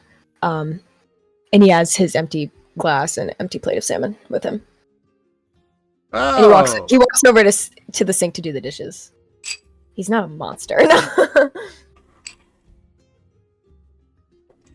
I'm glad you enjoyed that milk that I brought you. Yes, why exactly did you choose milk? I'm Well, confused. we were all down here keeping each other warm, and you were up there by yourself. And Aaron will raise an eyebrow. By yourself? Yes, I was alone. His voice sounds like you heard it earlier. Not when you were staying at the door, but when you guys had The deeper voice. The deeper voice. The actually deep Yeah. voice. Aaron will say, I just wanted to make sure you were warm. It's quite chilly out, and I wasn't sure if there was a fireplace in your room. There is not.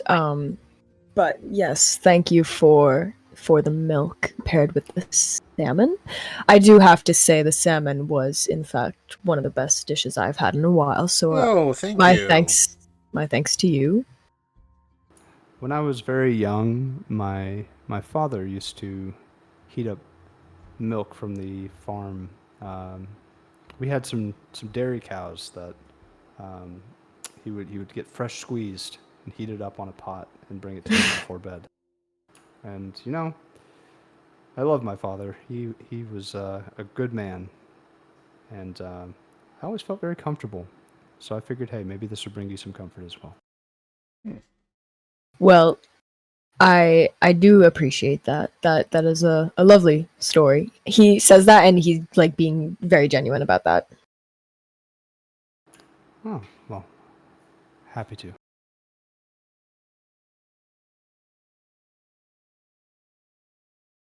Why did I come down here? We were discussing, we had a couple of things pop up. First and foremost, I guess in the town of Brinchander, a couple towns over, there's been some murders that have been happening. Oh. Potentially tied to some ritual sacrifices that the town does, I believe, once a month. Interesting. And I just had a personal curiosity. I wanted to check it out to see if I could lend a hand. I wasn't sure if the rest of the group had any plans. As I understand, we were going to take some time before we set out to help Ida. But I figured, hey, it might make sense to have the whole group here to discuss and make sure we were all on the same page. And then I believe there was also some dwarves on a mining expedition that were running into some trouble in the Underdark over in, was it Targos, Buck? Tourmaline. Tourmaline, the other T. Tourmaline. So there's a few things that have popped up. Not to mention, I'm sure you smelled it, a pretty terrible stench upstairs. Yes, I chose to ignore it. Well, I didn't want to risk getting my furs stuck with that smell, you see. I commend your ability to ignore such a wafty smell. But apparently, I've ignored worse. and Aaron will kind of lower voice and just kind of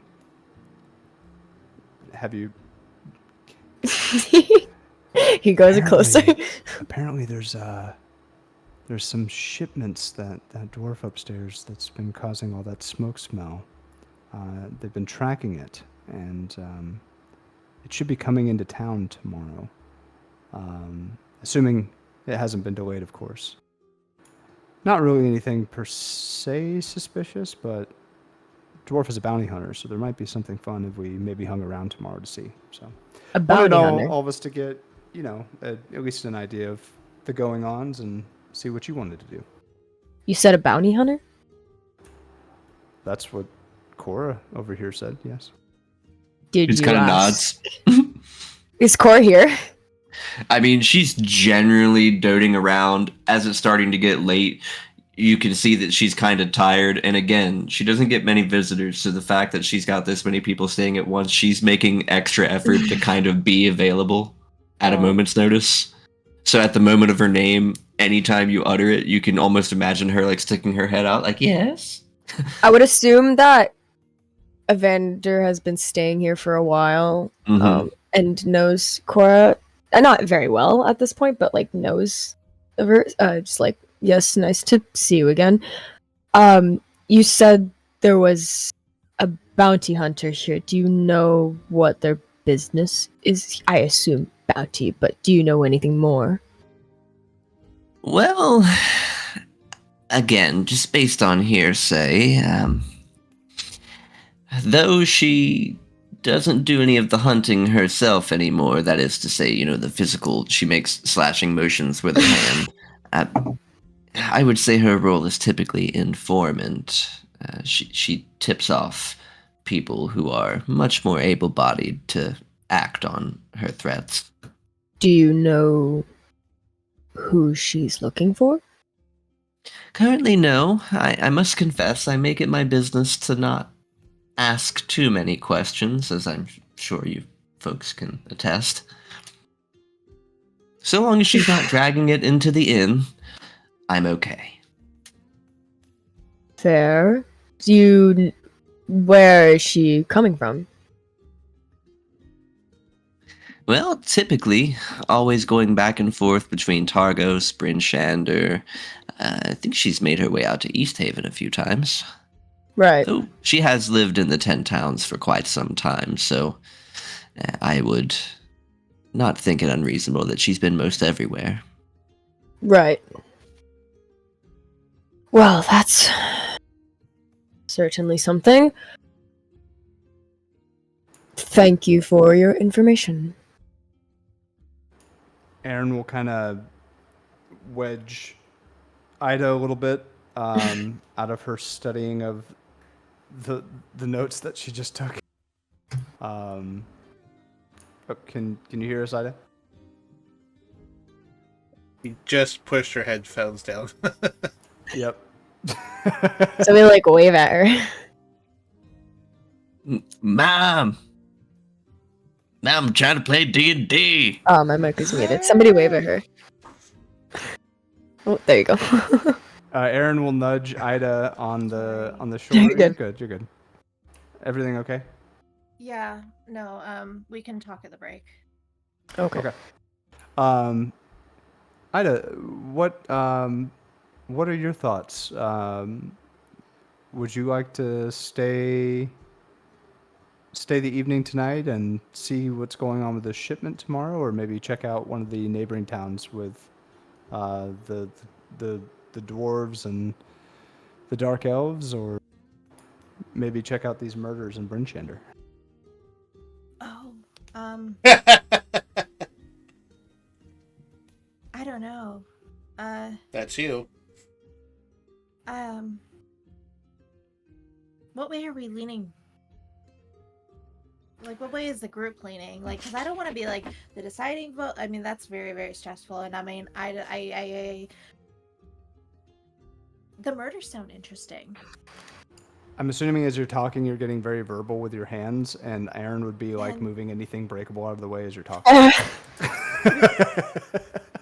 You almost hit Evander in the face. He goes, whoa. Yeah. Dodges. And so, I mean, it could be good. I mean, the murders do sound intriguing, and we are really here. And I mean, me and Matencia, we got really into this murder mystery podcast, this true crime podcast, and we're gonna call it a Scrycast. Scrycast. Okay. Oh yes, I've heard of those. Just 800 sending spells. Yep. It's just a sending stone. Yeah. But yeah, well, could be interesting. I mean, but also we're here, so we could check out the caravan. So we don't have to go travel, but I mean, and you guys can interrupt her whenever. I would say in terms of efficiency, we've got multiple interests here. We're staying the night, obviously. Why not see about this caravan? If it turns out to be a dud, we will move on to the murders. Not doing it ourselves, but checking out to see what's going on there. No. Cora, what side of town do the trade caravans typically come in from? Well, seeing as well, the most of the bridge is washed out and the trails have come in, they tend to try and make their way through the south side across the Shernagarn. Okay. With that, Aaron will make eye contact with Ammon and just kind of nod.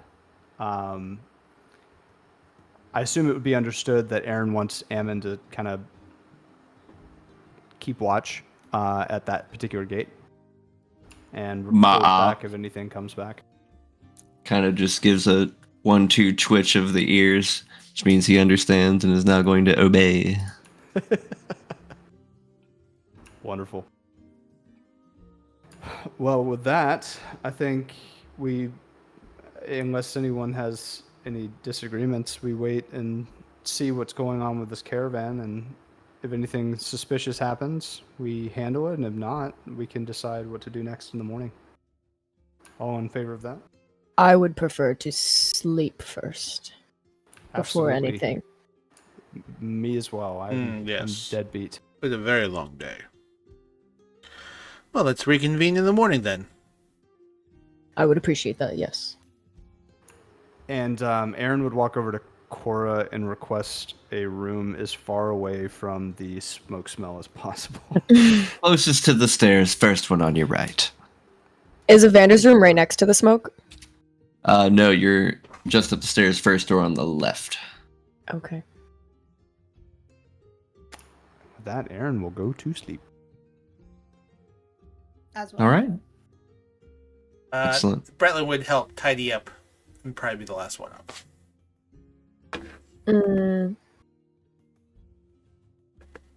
By helping Cora tidy up, you get a swig of her special brew, which is what is basically from the Beverly Hillbillies, the 3X's moonshine. I think Bretlin would be like, "Oh, I usually don't." Kind of look around and come in. Is she attractive lady? Oh my goodness. At one time, more than likely. Now, she's sort of like a later in life Dame Judi Dench. That's still hot. Judi Dench is banging. He'll thank her, clink her, lean in, give her a polite kiss on the hand. Thank you so much for all your hospitality. And then he'll bow his head and head on up. All right. Then before I get to what's going to happen overnight, let's go ahead and take our first break for the evening. Sorry it's been so long. I just wanted to go ahead and get some things out of the way there. This is good. I need this break. And for those watching, our streams will end briefly because I want to reset my computer because we've lost connection several times, so I might have to update OBS. So stay tuned. Stick with us. Stick with us. We'll be back in about 5-10 minutes. Hooray.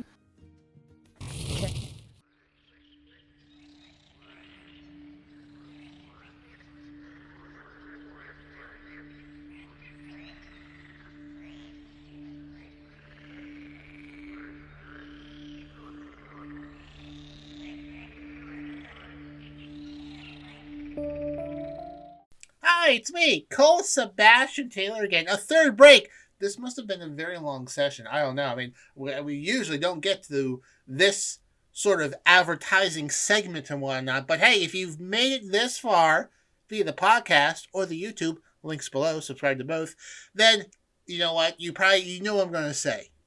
Join our Discord channel. You probably already are if you listen to this long. But just in case you're here for the first time, join our Discord channel. Links down there below. Listen to us between the breaks. Say hi to us throughout the week. Throw us random ideas. Post funny D&D memes. Stuff like that. So, alright. Should be the last one. Maybe it is. Hopefully it is. Must have been a long session. Let's get back to it. And we're back. And boy howdy, you should really join our Discord channel because got a little raunchy there for a bit. Sponsored, not sponsored by Orange Creamsicle Almonds. Oh, yeah. All right. So we're going to bed for the night, are we? Good segue. Yes. Yes. Yeah. Yeah, that is a good segue. All right.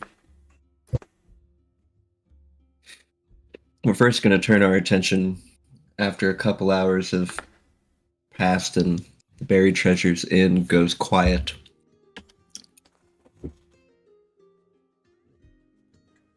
An elven female with long blonde hair and blue eyes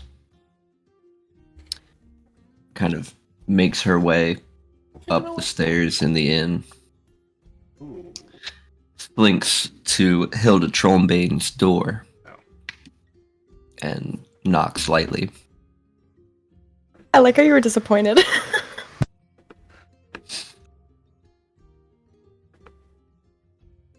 After a few minutes, a kind of gruff, "Who is it?"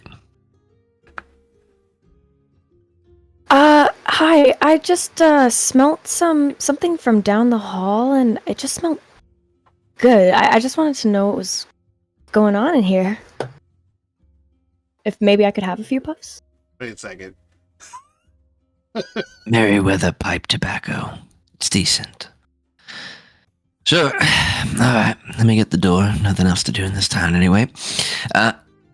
Do be careful, though. Don't trip over the battle axe on your way in.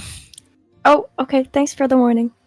And she opens the door and makes her way in and shuts the door behind her.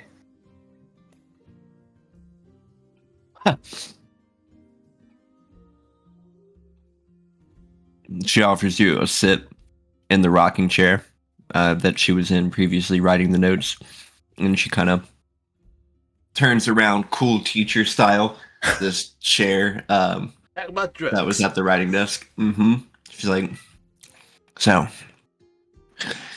you liked the smell of the tobacco, huh?" Yeah, I mean, I never really smelt anything like it, but it smells good. And packing up the pipe and strikes, gives it a light, and in between puffs to light it, she goes, "So, what's your name?" My name's Aurora. I don't really I don't really have a last name. See. And where are you from, Aurora? Oh, well, Neverwinter, but I came here recently, so I just, How recently? It's hard to keep track. It's really snowy, and I'm used to it not being that way, so I'm kind of distorted. There's some time in the last 2 years. Were you here before or after the everlasting winter? Or during, I should say. Well, I guess during, because I came here and it was snowy, and it's still snowy. I don't really know how that works. She nods, passing the tobacco over your way. Right. So, should I say a few months then? Curious if someone such as yourself was able to cross what I assume to be the spine through Ten Trail. Yeah, I'm not really sure how I ended up here either. I've just kind of been roaming around for a bit, if I'm being honest. Do you need help? Are you in some sort of trouble? Think so? I'm not exactly in trouble, but... Sounds to me like somebody gave you the old wizard in the glass. What's that mean? You can't remember anything, can you? No, not really. I just know where I'm from, and that I'm here now, and my name. Could be a mind blank spell. Nasty things. Well, I'm sure we'll figure out who you are at some point. I was going to ask you a few things, but I suppose you wouldn't know much. My apologies. You could ask me anyways. Maybe I know some things. Have you ever been to any of the other 10 towns, or did you just make your way here? I don't really know you mean the other places around here? Yes. In particular, Bryn Shander, Targos, East Haven, perhaps. I think I might have walked through them. I don't really know the names of them, but I think I might have walked through them. Her voice remains the same, but her eyebrows narrow. It's like she's constantly trying to cut through this mile of bullshit with her eyes.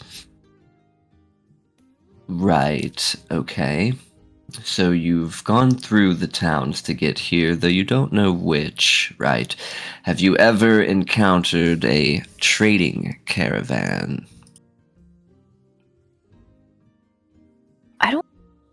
think so. No. Hmm. I don't think so. Fair enough. Well, I appreciate you gracing me unannounced on this particular evening. Yeah, I'm sorry. I know it's late. The smell, it just really was so potent, and I was really curious about it. She sticks out a hand. Hiln Trollbane. What's that? What does it do? Is it What does Hiln Trollbane do? Hiln Trollbane is me. She points at herself. I'm so sorry. And what I do? I used to bring people who were on the wrong side of the law back to justice. Now I'm more of an investigator of sorts. Oh, I see. Yeah, sorry. I don't get around much. I thought that was the name of the Oh, tobacco. I feel like you get around plenty. I think your issue I is do. memory. I walk a lot and I go around places. I just don't retain a lot. Anyways, sorry, I'm rambling. So what'd you say you do? So you're an investigator, or what'd you say? She nods, yep. Investigator. What do you investigate? Well, Sounds interesting. Missing persons cases, sometimes petty thefts. More recently, a murder case. Oh, that's not concerning at all. Hey, Aurora, roll me a wisdom save. Let me get, Wait a second, Evander doesn't have blonde hair. What's going on here? let me find the right thing to roll on. You said think wisdom? My stacking kobolds theory is making a lot more sense. Cool. 8. Okay. Let me just double check here.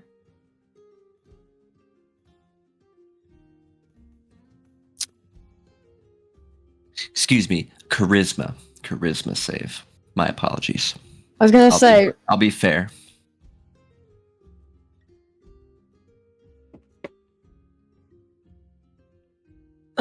I'm gonna use my advantage. I'm gonna use my advantage. Exactly. So 1 roll. Correct use. Yep, there's one. And then... That is a constitution save there that you rolled first. Oh, did I? Oh, God. Okay, wait, Just in case you've got a better charisma. Okay, charisma. Oh my God, I'm so... Okay, advantage. There's 4 others. I'm so good at this. Okay, 23. Strength. Perfect. Okay. So you have succeeded. You know that there is some type of truth-telling effects going on the pipe. You know that you're not compelled to tell the truth because you have resisted its magics. But you realize that you were about to be not necessarily charmed, but in the general term, enchanted.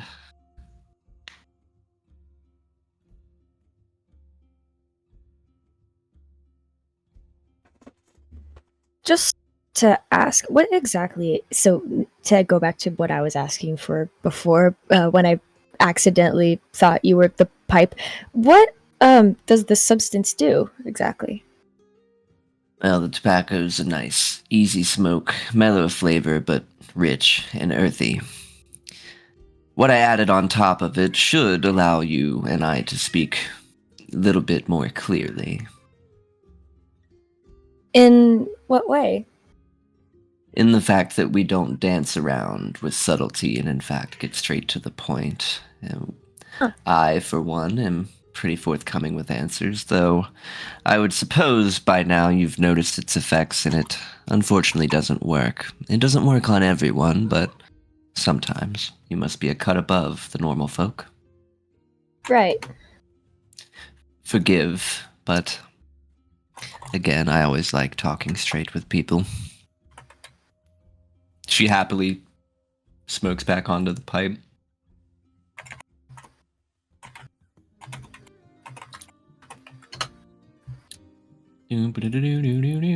Sorry, I'm like typing and like I'm doing so many things at once. All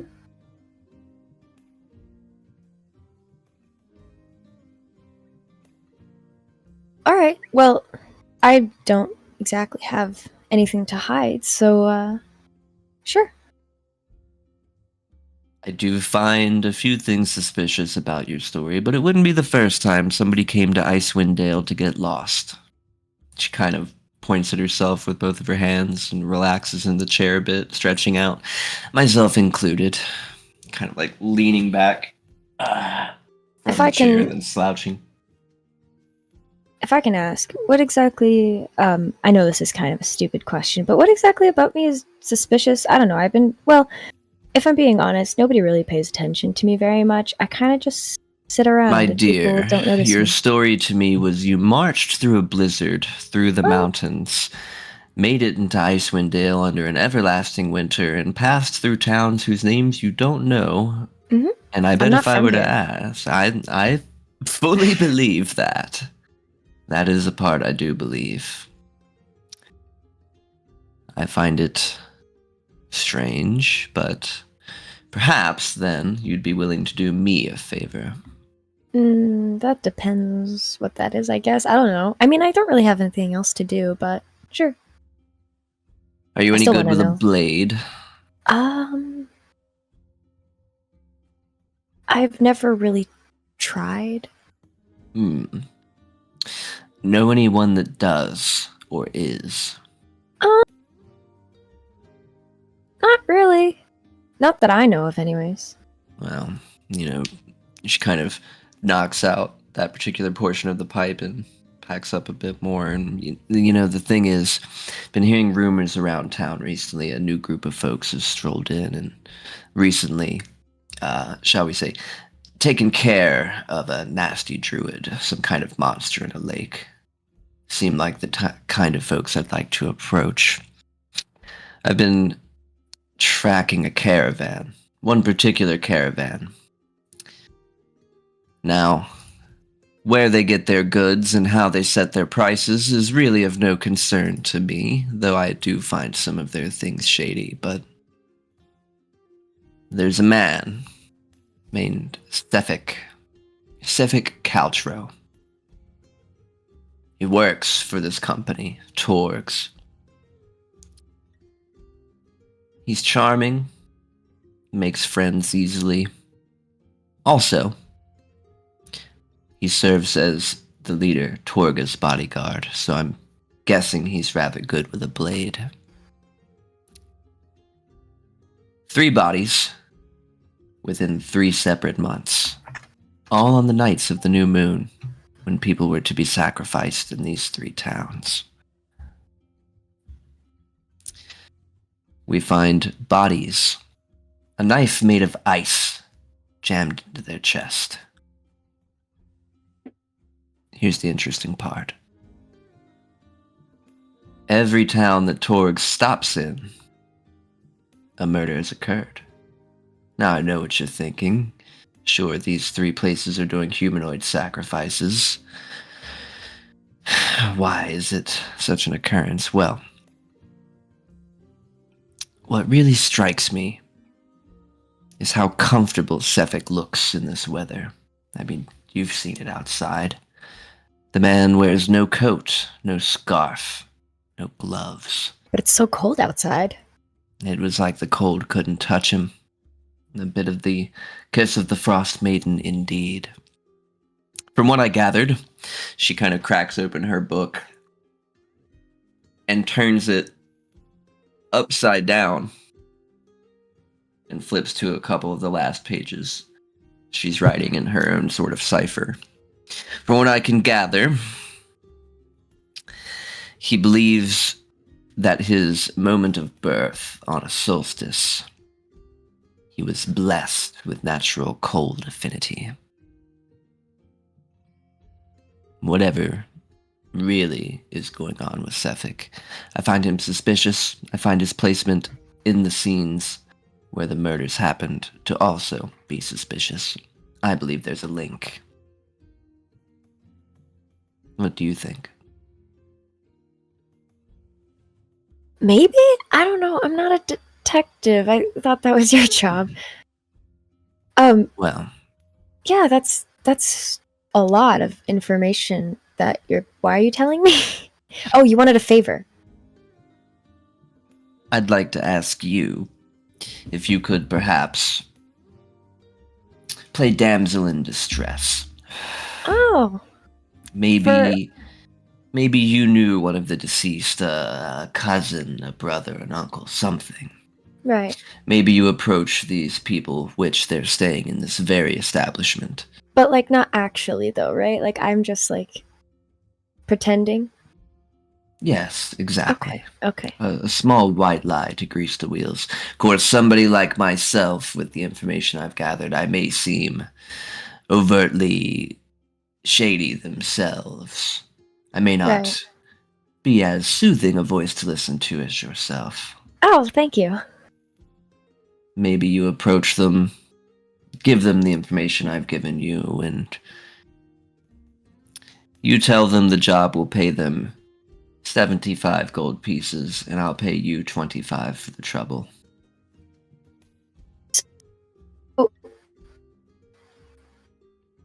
Wait.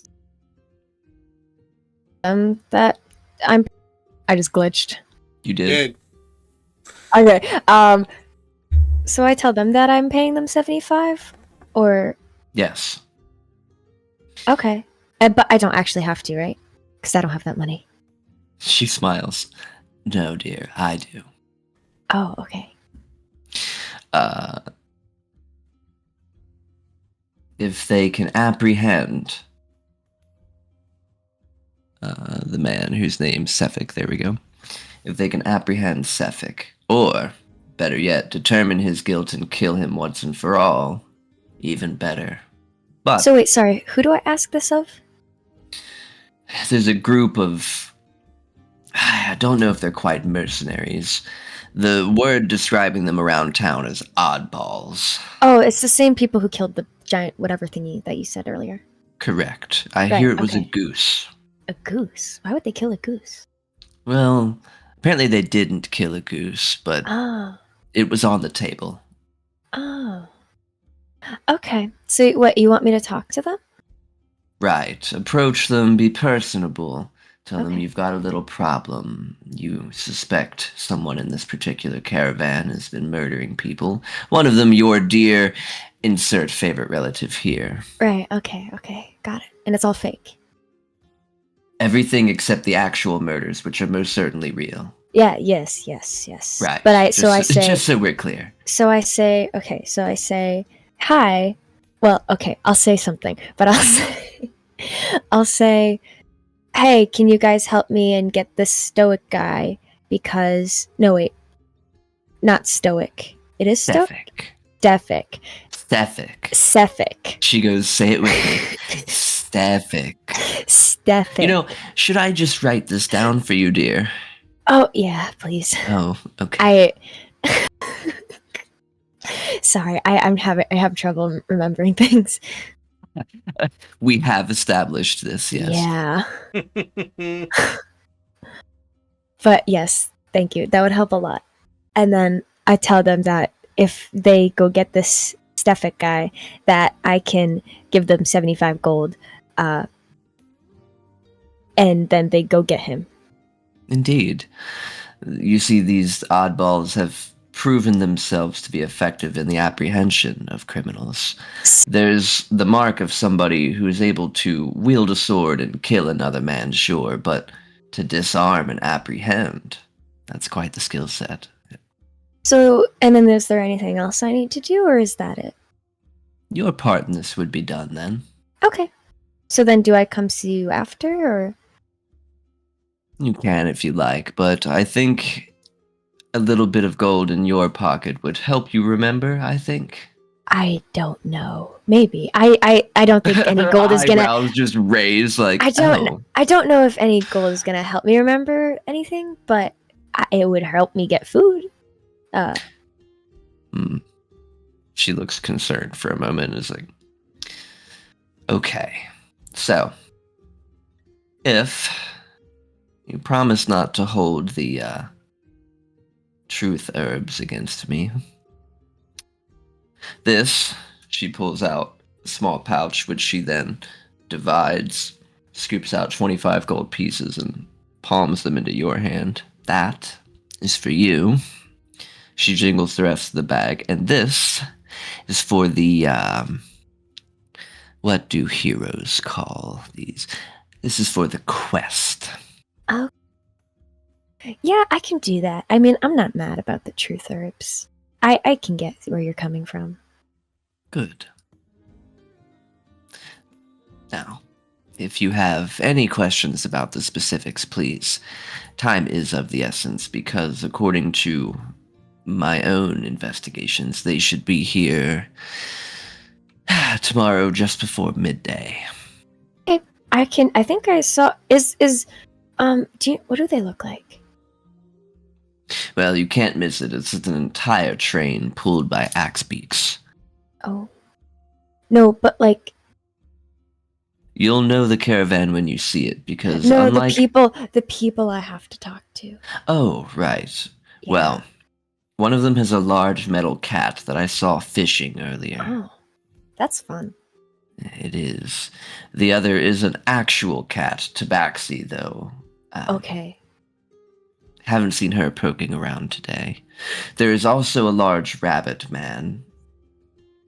Okay, that's fun too. There's so many animals around. A klutzy book type. You'll probably know her by the spills and the sounds of breaking. Oh, okay. I think... It's yeah, also okay. a fashion designer in town. She kind of gives you a once-over and is like, I'm no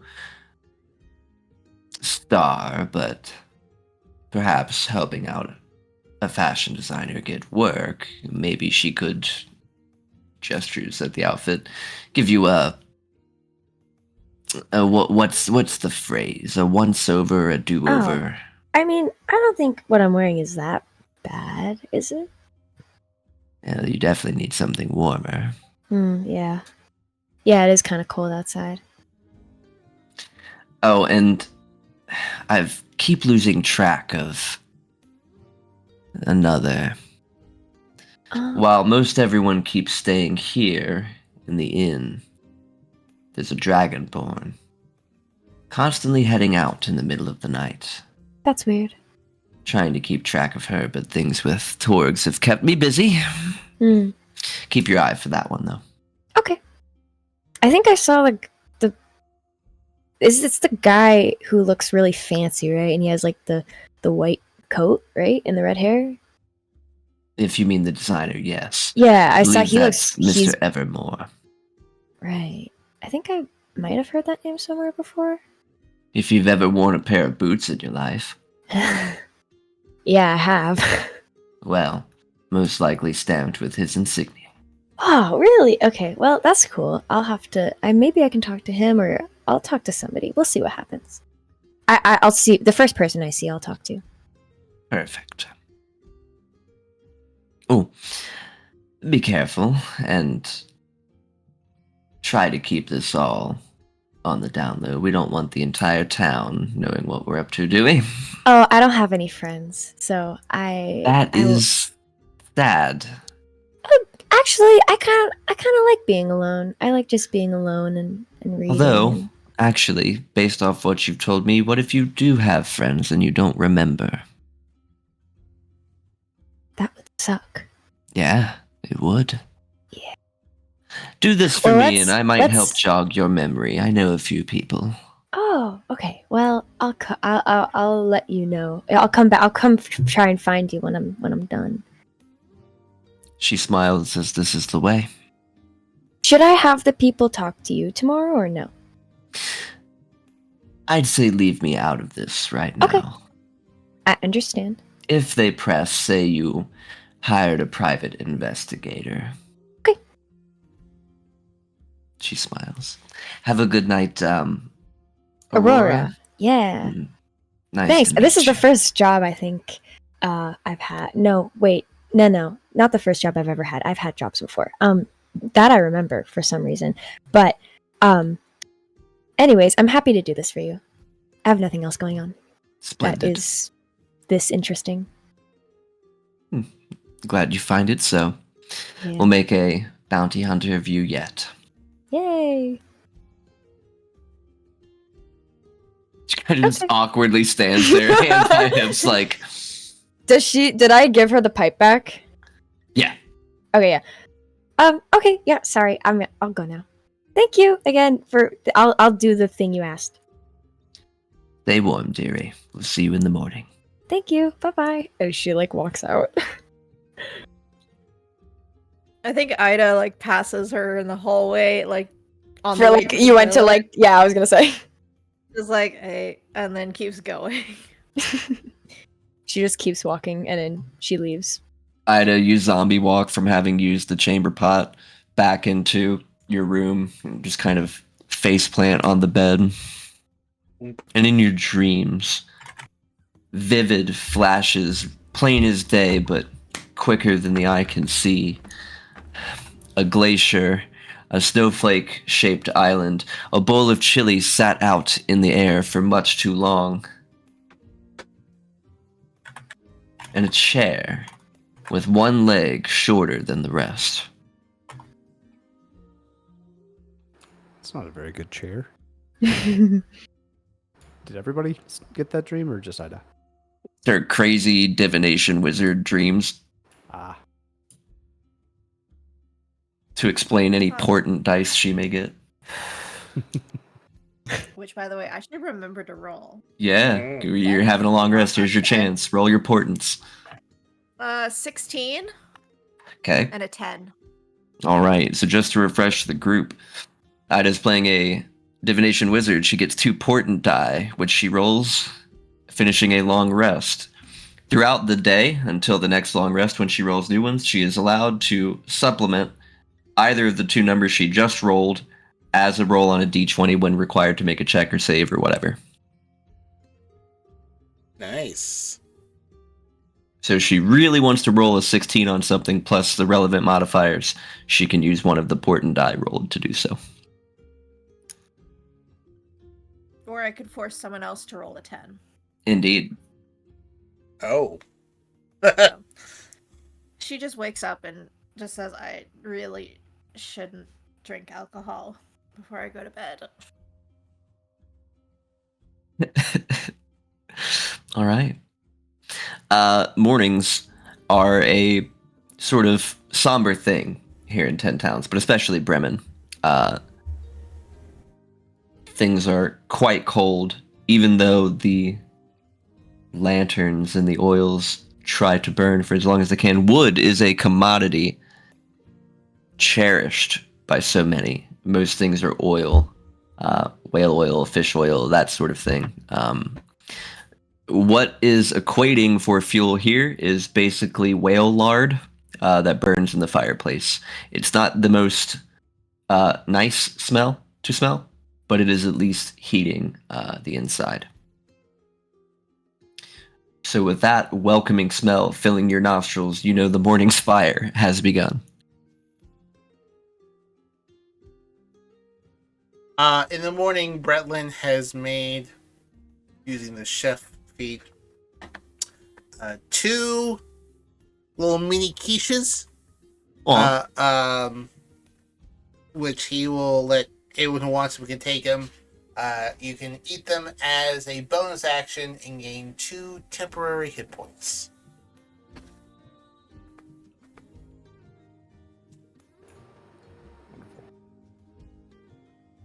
And who are those for? Oh, just whoever would want a little snacky snack throughout the day.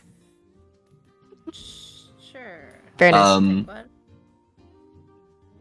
Can you give me performance again? So, I want to clarify. Earlier, I left it a mystery because I thought it was funny, and I like watching people stress out over roles that don't matter.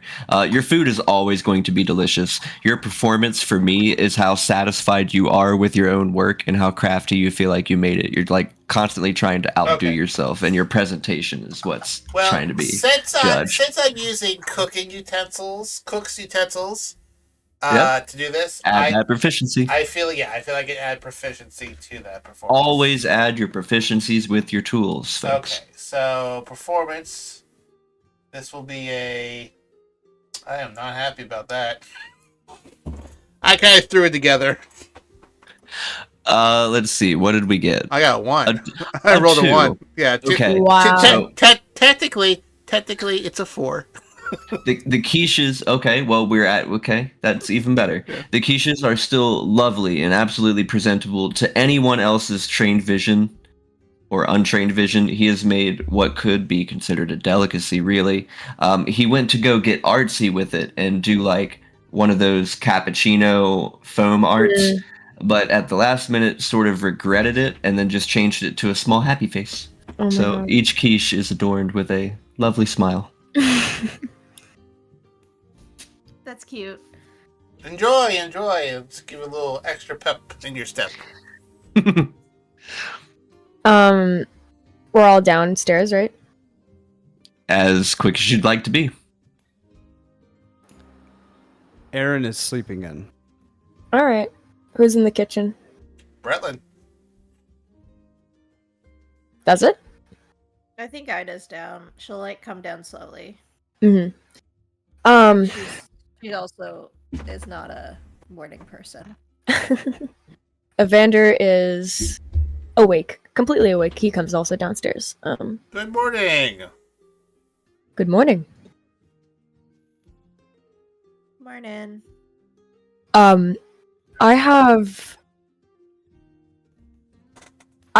been up for a while, and well, should we wait for the other one to be up or what? Well, I mean, I have something to share. What do you want me to Is go? what I'm saying. Do you want me to go fetch him? I would have. I'll just Bijou. Bijou will like scurry down and go find Aaron. I just want to avoid having to repeat myself twice. Are you sure you don't want to wake him up yourself, Ida?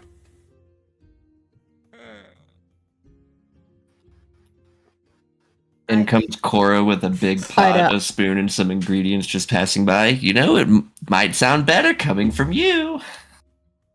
If you What say was so, that? Is there some tension? Okay. I She'll go. You guys can talk. Well, while I you're can up, feel it. Well, It's yeah, odd. well, when you went upstairs last night, he said, "Hey, can you help me with something upstairs?" I was there for like 20 minutes and came down. Oh, and her I see. hair was a little disheveled. That is interesting. Heat of battle, it happens. I've seen many From times. from what you can see of Evander, once you mention hair, he looks completely freshened up and good, just like yesterday. Looks good. Also, what's your passive? Bretlin's passive is a 14. He smells like the smoke. Unsurprising, it's so smoky up there, so you know. It is very smoky up there. Not surprised at all. Yeah. So yeah, I don't know if they're making out, but you know, I think there's a little rush there. If they wish to be involved with, it's really not my place to be talking about this, to be honest. Oh who doesn't like a little camp gossip? But I respect your wishes. That's not a problem. Have a quiche. I love gossip, but good. are you sure this looks interesting? Oh yes, salmon quiche. Is there leftover salmon from last night? That was what's made from the leftover salmon from last night. Oh. Might find yourself with 2 temporary hit points if you eat that. I will try it. Okay. As your cooking was delightful last night. Thank you. Ida, you kind of make your way upstairs and scoop Bijou up about halfway. Bijou, hearing the conversation going on, just gives like a little weasel tee-hee. What does a weasel tee-hee sound like? Oh, that's not what I thought that was. I hope she climbs into bed with him and wakes him up. Oh my god. No. Oh, God. That was only Avitrine. Oh. Avitrine saying. God, Nothing says she can't trip. Yeah. That was one of my favorite awkward scenes of Meow and Amatrine and Oh my Meow's God, wife. That was the best. Oh, You've made God. your way up to what you believe to be Aaron's room? Yeah, Door no, closed, she'll of course. she'll knock on like what she thinks is Aaron's room. Come in. Please tell me it's someone else. It's Aaron. Aaron will say, "Come in." It's me. She'll open the door and Aaron will be laying in bed, still fully clothed. Oh, you know. And just enjoying the morning, and we'll look over to Ida and say, not often I get a chance to sleep in a bed with a door, so I'm just taking it in and enjoying the morning. Am I needed downstairs? yeah. Evander had something to say. I don't know. And also Bretland made these really, really yummy quiches. I had 2. Oh, wow. Oh. It was really good. Only 2 of them. Wow. Only 2 of them convey temporary hit points. Oh, Yeah, I can only make only 2 of the only 2 of them will give you temporary hit points. I'm sure Bretland made a few more, but only 2 have special habanero sauce. Yeah. I took at least 1 of the Okay, temporary yeah. hit point one. I'll take the other. All right, that's I fine. already added it. Wow. Yeah, and Bijou had like half of one, and then yeah, they're really, really good. But yeah, anyways, you don't usually sleep with a door? Oh, I usually don't sleep somewhere that has a door, so it's a nice commodity. I'll take advantage of it as I can. Oh, really? Where do you usually sleep? If you don't mind me asking. I mean, of course, like you don't have to like tell me anything that you don't want to, because you were telling me about how like you have like trust issues. So like you don't have to tell me, but like it'd be interesting to know. And I'll put my hand up and say, Ida, it's okay. I could tell you where I sleep. I travel quite a bit. I don't stay in one place for too long. So sometimes, unfortunately, with distance, weather, what have you, that means as soon as sleeping you say, outside. Like, as soon as he says like I travel a lot, she'll like sit on the bed and just look at him like really excited. Where do you go? Like I've always wanted to do traveling. Like I mostly just stay at home. But like where have you been? Where have you visited? What have you seen? Please tell me everything. I mean, they should be down by now. I mean, I don't know what they're doing up there.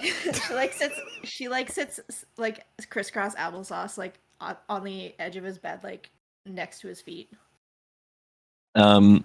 As you're doing this, Cora asks for Bretland's help, even though he just got done making a meal, to help her prep some chili that she's going to cook for later tonight. Of course. He'll take his coat off, put it over a chair, put his hat on the side, ears pop up, and then put them back down, and go and help. Evander sits there, waiting.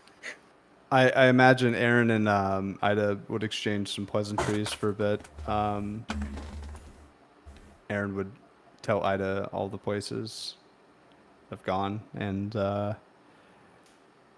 mostly within Icewind Dale, not too far out outside of the local area, but just traveling between towns.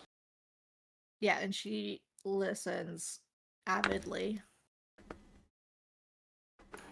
Aaron will smile and say, "Oh, thank you for taking interest. I think we should get downstairs, before people start asking questions." But I definitely want to see that waterfall one of these days.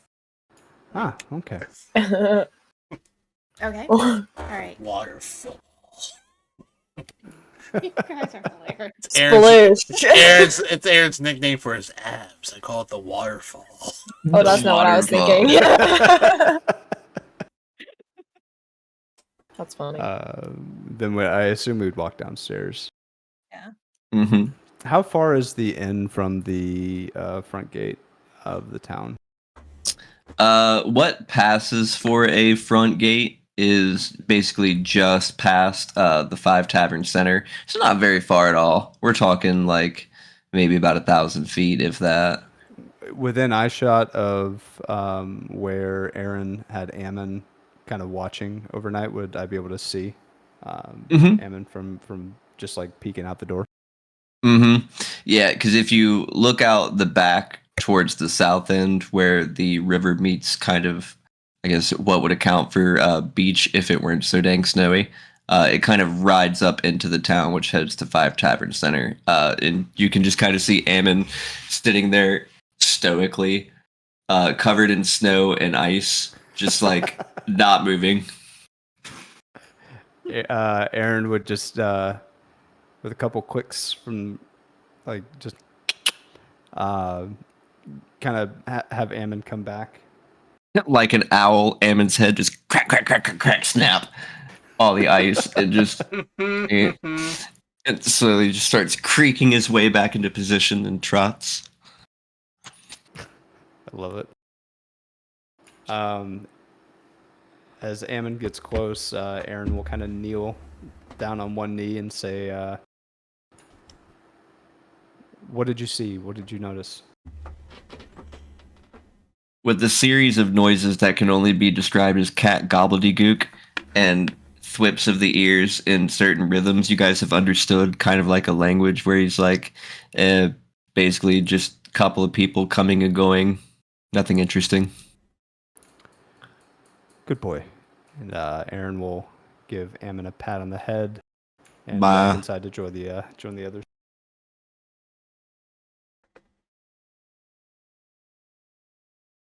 We have all assembled Ida's downstairs. Ida's just asking Aaron like 1,001 questions. Evander is eventually going to interrupt that and be like, all right, now that we are mostly all here, just because I hate repeating myself, this morning when I woke up, I went for a unfortunately cold stroll, and I met this girl. She seems... Anyways, not important. She was interesting, but she approached me, and you know that, she talked about the caravans, that you had mentioned to me yesterday, right? Mm-hmm. And she had offered me, and he pulls out the sack of 75 gold? Mm-hmm. She had offered us to go and capture this man, by the name, I'm trying to remember. Sefik. Thank you. I had to like. I got you. I'm like, I don't remember the name. I want to say Stoic again. To capture this man by the name of Sefik Keltro, who had apparently murdered her brother, or and I just thought, this is, I don't know. I wanted to relay this information because you were talking about it yesterday, and I frankly don't know what to do, but she gave us money to go and do this for her. Oh, in the town of Brynchander, then. I believe so. All right, well. I mean, if we've been paid for a service, I was planning on heading there myself either way. I don't see Well, and why. there was the cart situation, yes. All related, I found from what she had told me.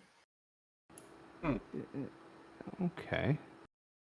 So, just Bretland's finishing up the chili. So, are we departing for a town, or are we waiting for this caravan to come in this morning? I mean, it sounds like we've been paid for a job, so we should probably go finish that job.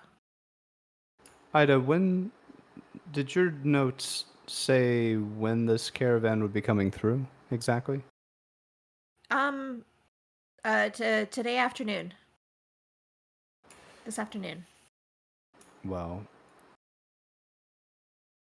I don't see any reason why we would need to rush. I mean, Brynchander from here is what, at least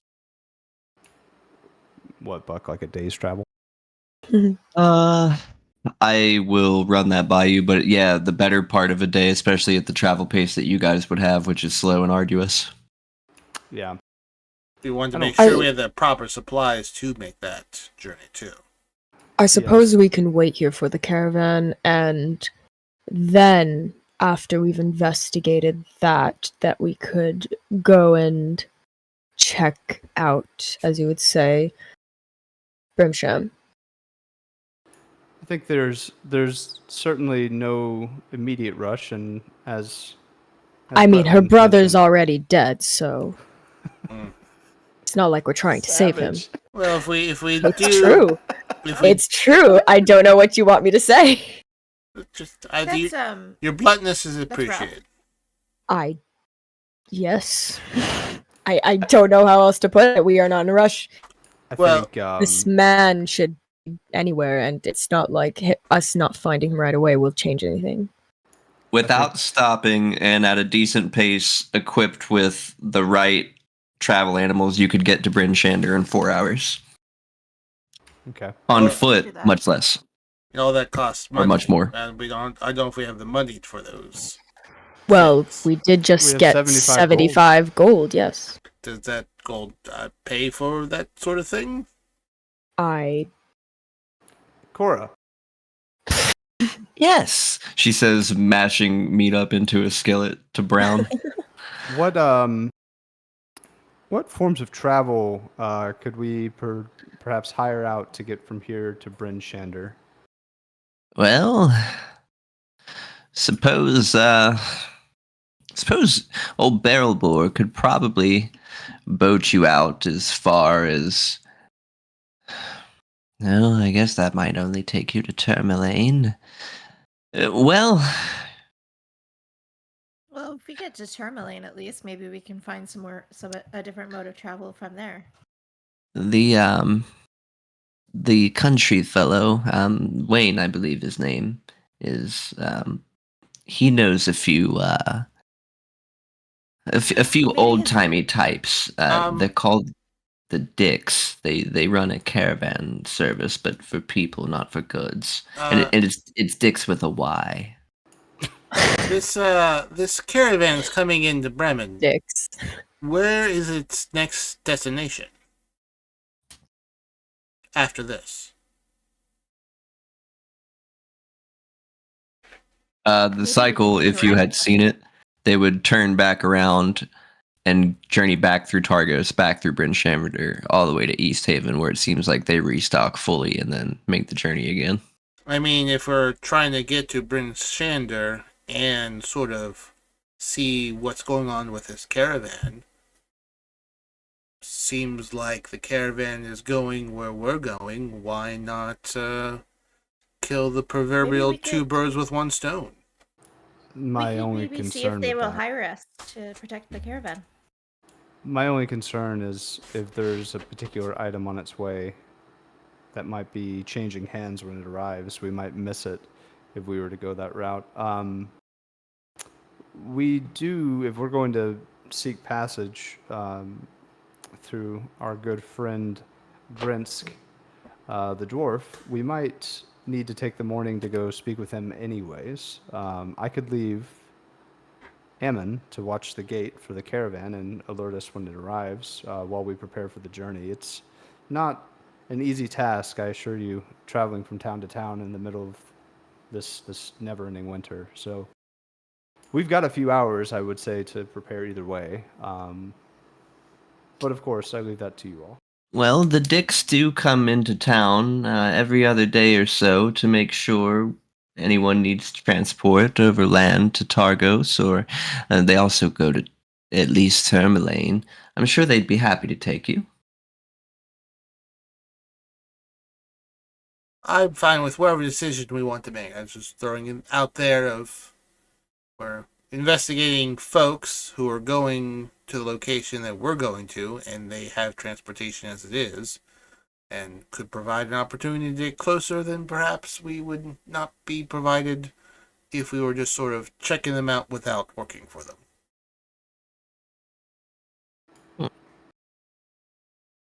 But All right.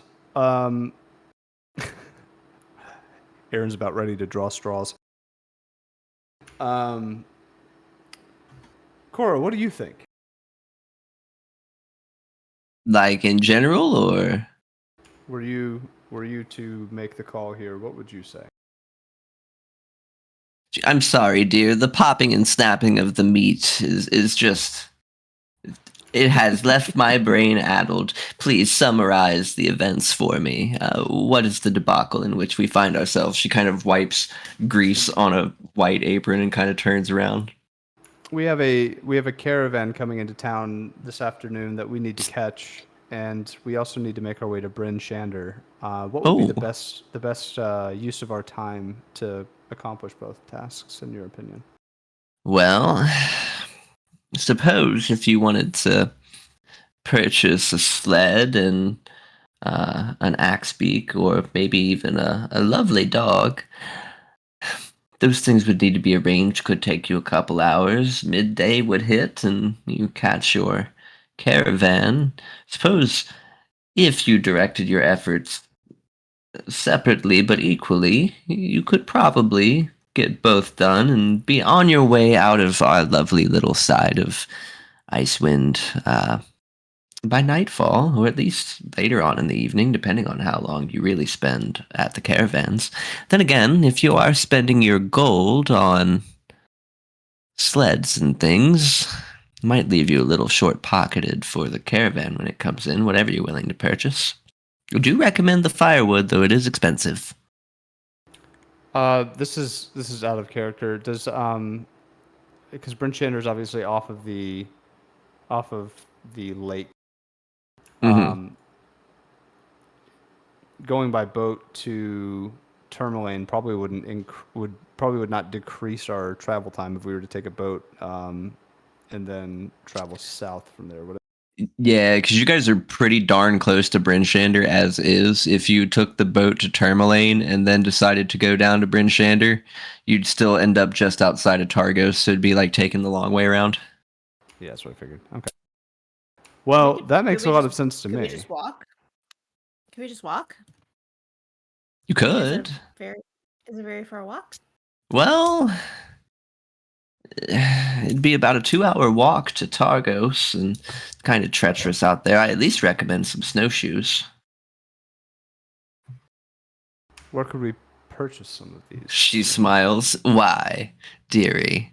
She takes the cook's apron off, goes back behind the check-in desk, and like smacks the desk once, and then the upper cabinet another 2 times, and it kind of flips around and creaks. It doesn't open all the way, so she's got to push it. Oh, sorry, it's getting a little old here. And turns the back rack that had like room keys and stuff around to be like a nice little pegboard of stuff. Right here.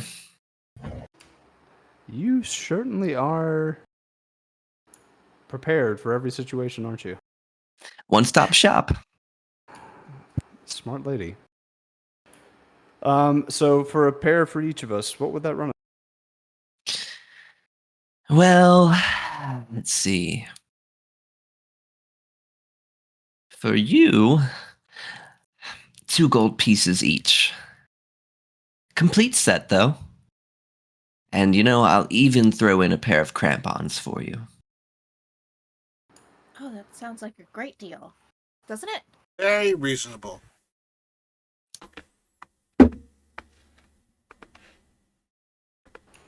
All right. So that comes to what, for 6 of us, right? Mm-hmm. So 12 gold. 12 gold plus the crampon. Oh, so the crampons are free. All right, Mm-hmm. yeah, absolutely. Evander, you had the gold, I believe. Yes, I did. His voice cracks. No. He puts it on the table. Splendid, splendid. Well, anything else you need? Lanterns, oil. I have a few things.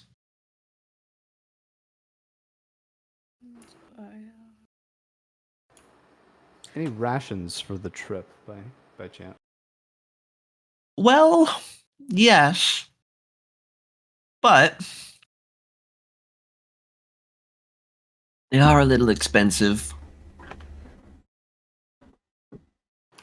You know what? Don't worry about it. I've got some left in my pack.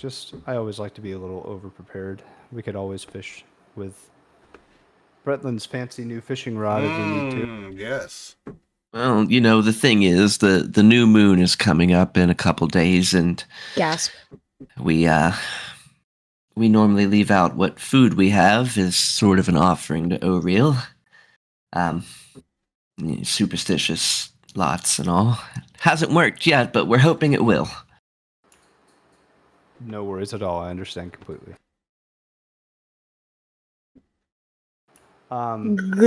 Ghost. Sorry, I just had to get that out of my system. Zoinks. Zoinks.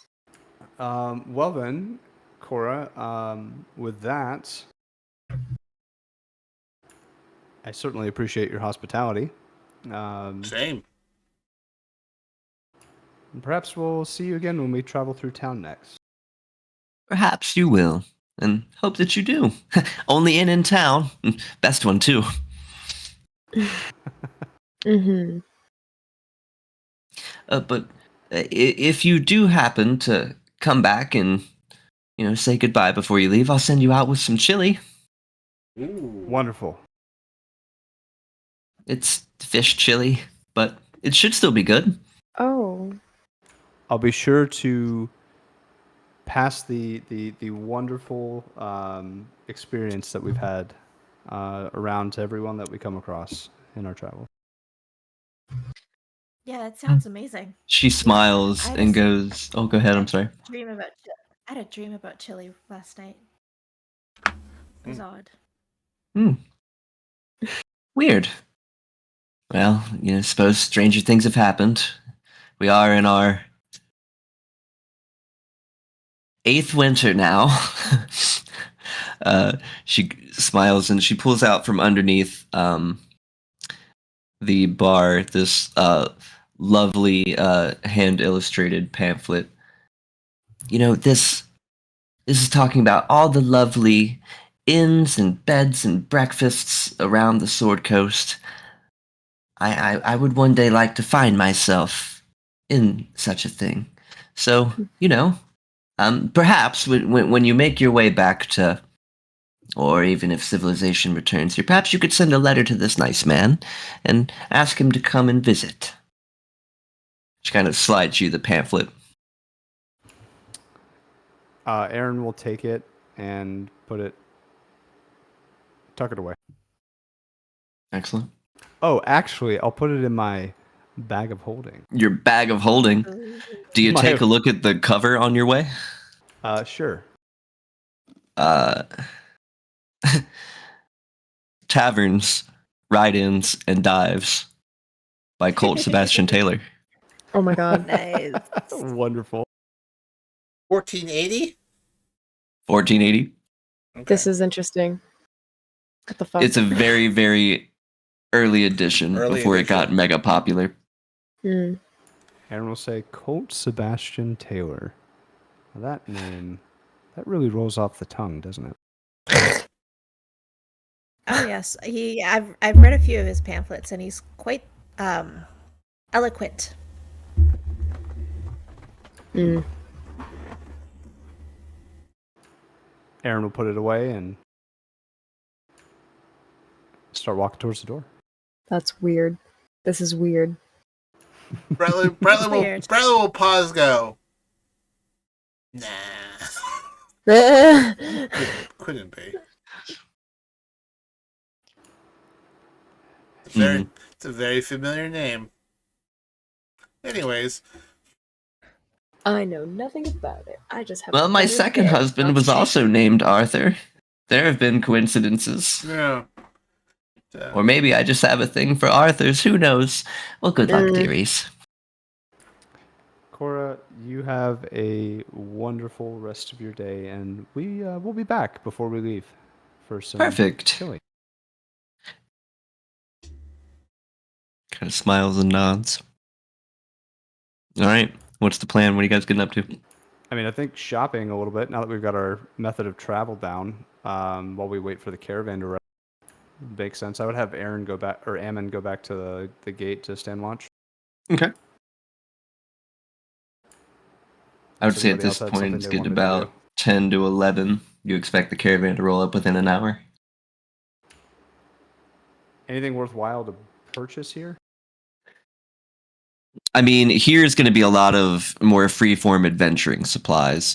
So things like tents, crampons, snowshoes, cold weather gear, rope, tool sets if you need them. So your artisan's tools are available here, all of them except for thieves' tools, which are not sold. Okay. A few, not very many, but a few short swords available. A short bow and a long bow. Arrows, of course, though, again, not too terribly many. I mean, I can't think of anything on that list that I would need. So Aaron would probably just hang out with Ammon. and wait. What do forgery kits do? That's like for like searching up for like food and stuff, right? Forgery? Mm-hmm. That's to, you're thinking Or- foraging. Okay, yeah, I'm Well, not s- foraging. Understood. So it's got papers, parchment, pens, ink, seals, sealing waxes, gold and silver leaf, basically a lot of supplies to make very nice physical documents or convincing forgeries of very nice documents. Right, okay.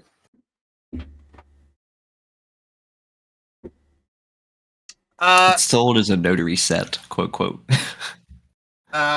if they're waiting around, I think Bretland would ask to see that pamphlet and read through it a few times, since the name triggered something with him. Yeah, absolutely. There's a few different entries on some like really backwater inns and stuff. The language is eloquent, but not all the way developed yet. He's still using a sort of star-based system. Most of them are generally ranked around 3 stars, but seems to be having a good old time. Is there like an author bio on the back or anything of I mean, he's trying to figure out whether this is the same cult that Jesus, I guess at this point it's been 10 years since he had his last encounter with him. The only thing on the back is more about the publishing company, which is Flavortown Publishers. Now, their self-proclaimed their self-proclaimed head is a man who calls himself Ruben Fieri. Now, Ruben here on the back of the pamphlet says that he is inspired by Colt's drive to get out and really get into the nitty-gritty of inner city dining, and he's pleased to present his work and soon hopes to have more volumes. Is there a publisher town? Like published? Published in the city of Baldur's Gate. Bretland looks very confused and very interested, where it may seem like he's really interested in these inns, but he's just it's a name caught his rather large ears. In the back is a recipe. I need an investigation check. Oh boy. That is not one normal recipe. Dun, dun, dun, dun, dun. That's a natural 20. Liar. Natural 20. Damn.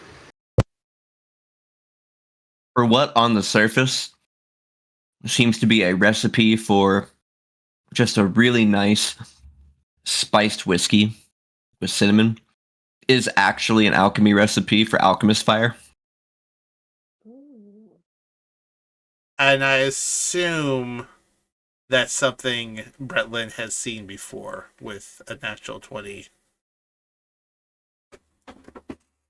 In that sort of way, disguising what is essentially anarchist cookbook style recipes as actual recipes was a code used in your empire. Yes. Mm-hmm.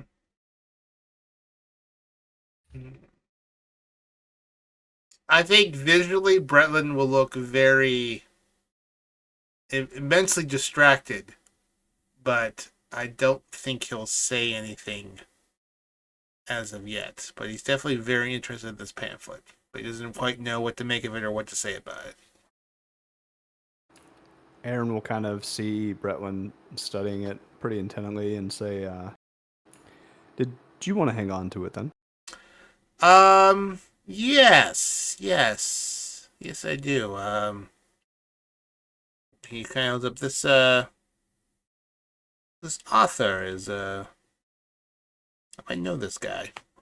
It's very strange. Do you mind if I have a quick look? Oh, please, absolutely. There you go. Yes, no problem. And she'll flip through it, get to like the the alchemist fire recipe, just shrug and just say, my recipe's better. She'll hand it back. Mm-hmm. I rolled an insight check to see if I could garner anything from you, Colt, and I rolled a 3. So I mean, add to the list. Oh no, it can't be cold. I mean, he just asked. I mean, he's not trying to hide anything. He just looks very, you know, a name caught his eye, and was very surprised to see it. okay. Well, friend of yours, Bretland, or I don't know if I would say friend, colleague. I honestly thought he was dead. So, he's from where I originally was from, but he left several years before I did, and I was told he was dead. But I mean, 3 names right there: Colt Sebastian Taylor. I mean, it would be kind of crazy that there'd be someone else named here. And he holds up, points to the recipe there, and this is a whiskey you don't want to be drinking. This will burn down a house. Oh yes, I've Literally. made it several times. Yeah, It's quite exciting, actually. alchemist fire. Bet you that's the reason why she's not allowed in the kitchen anymore. Maybe. we're starting to connect the dots on why Ida was exiled. Yep. We don't know. We don't know. She was sent on a mission. In particular, if you want more detail, what really tipped you off in the investigation check was it was a really cagey way of saying cinnamon. Embers of the fire plant, which you interpret as fire embers mixed with salts from rogue morsels. Mhm. Like that's alchemy fire, alchemist fire. Yeah, see, this is not uncommon before I retire as a captain, to send sort of cute, clever messages between outfits. That if you thought that could perhaps be flipped through by the untrained eye, you could put together a rough code like this. So I've seen this before. So I mean, it has to be him. I mean, are you? It must be, but I mean, is this someone that you want to find? I mean, I don't have any particular desire to find him. We weren't really on super great terms. He was a bit of a he had his issues. But if we ever find ourselves in Baldur's Gate, I might look him up just to see how he's doing. He left with someone pretty important. I'd be curious if she was still around also. Like I said, I was told they were both dead about 8 years ago, so you need to question whether that was something they put out there or something someone else put out there to sort of hide that they had gotten away. Very strange. Well, I mean, if you guys ever wanted me to make you any of that alchemist fire, I do need a kit, unfortunately. I forgot mine at home. And I'm sure we can find some ingredients. I'll keep my eyes peeled. They're pretty expensive, the kits, but Yeah, it's from up what to I you understand. guys. All right. So, anything else going on before we just wait around? I think we Are we going push to the clock speak forward. to I the am guy? waiting. All right. Cool. So, close to midday, Eamon comes running back. Ears are twitching, giving the signal with his tail of how many individuals are coming up. Seems like this is it. And looking out from your particular perch at the inn, it's a team of about 5 dog sleds. The back 2 are laden down with large tarps and tons of goods being pulled behind. A number of individuals, most of them hard to distinguish in their big, heavy coats and everything. 2 individuals you can distinguish, however. There is a man who is literally wearing no coat, no scarf, no hat. Just basically a short-sleeved jerkin and some regular leather pants. Just All right, walking guys, we along, got him. long sword at his side. The other, a man in gleaming silver armor, helmet over his head, a large spear adorning his back as he travels alongside on the opposite side of the caravan, along with them. Did Evander tell us specifically about the potentially blessed by the Frost Maiden part? Like this He person. he would now. He would say, like that. This is. He would now. Yes. Okay. He would say, yeah. He'd say, oh yeah, she had told me something about a man who wears no coat. And what did exactly she want us to do with this man? Capture him, bring him, question him. It was unclear. Well, capturing a man in broad daylight in the middle of town might not be the best of strategies. We could maybe question him, but if it comes to capturing, we might be best waiting for them to leave again and get a little bit of distance away from town, which would probably make sense because we need to head that direction anyway. Or we could buy him drinks, get him really drunk, and then lure him into a dark corner where we jump him. We could. Well, never mind. That Aaron is going to be very shocked to hear Ida say that. Oh, okay.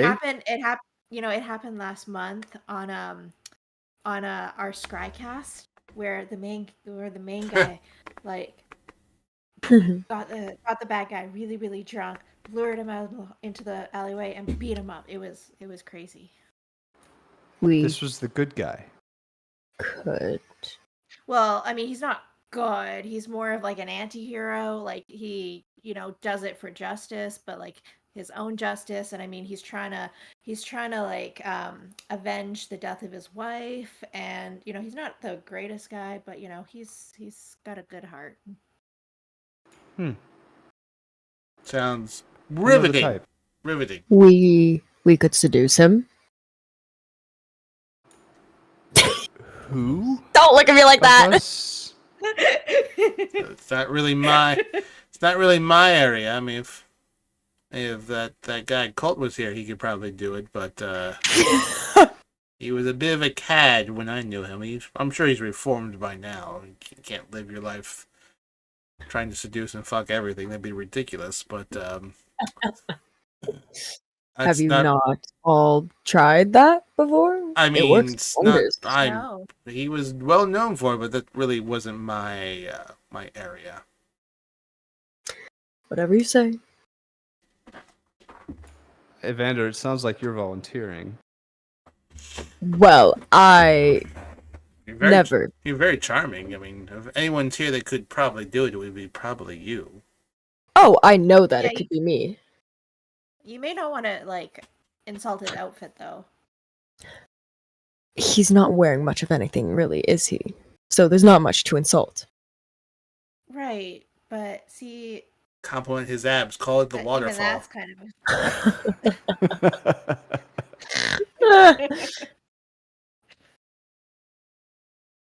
Well, Oh, whatever have we're going to have you heard do, of we the don't want to waterfalls lose here? our window. He is here. We should probably go over and talk to him.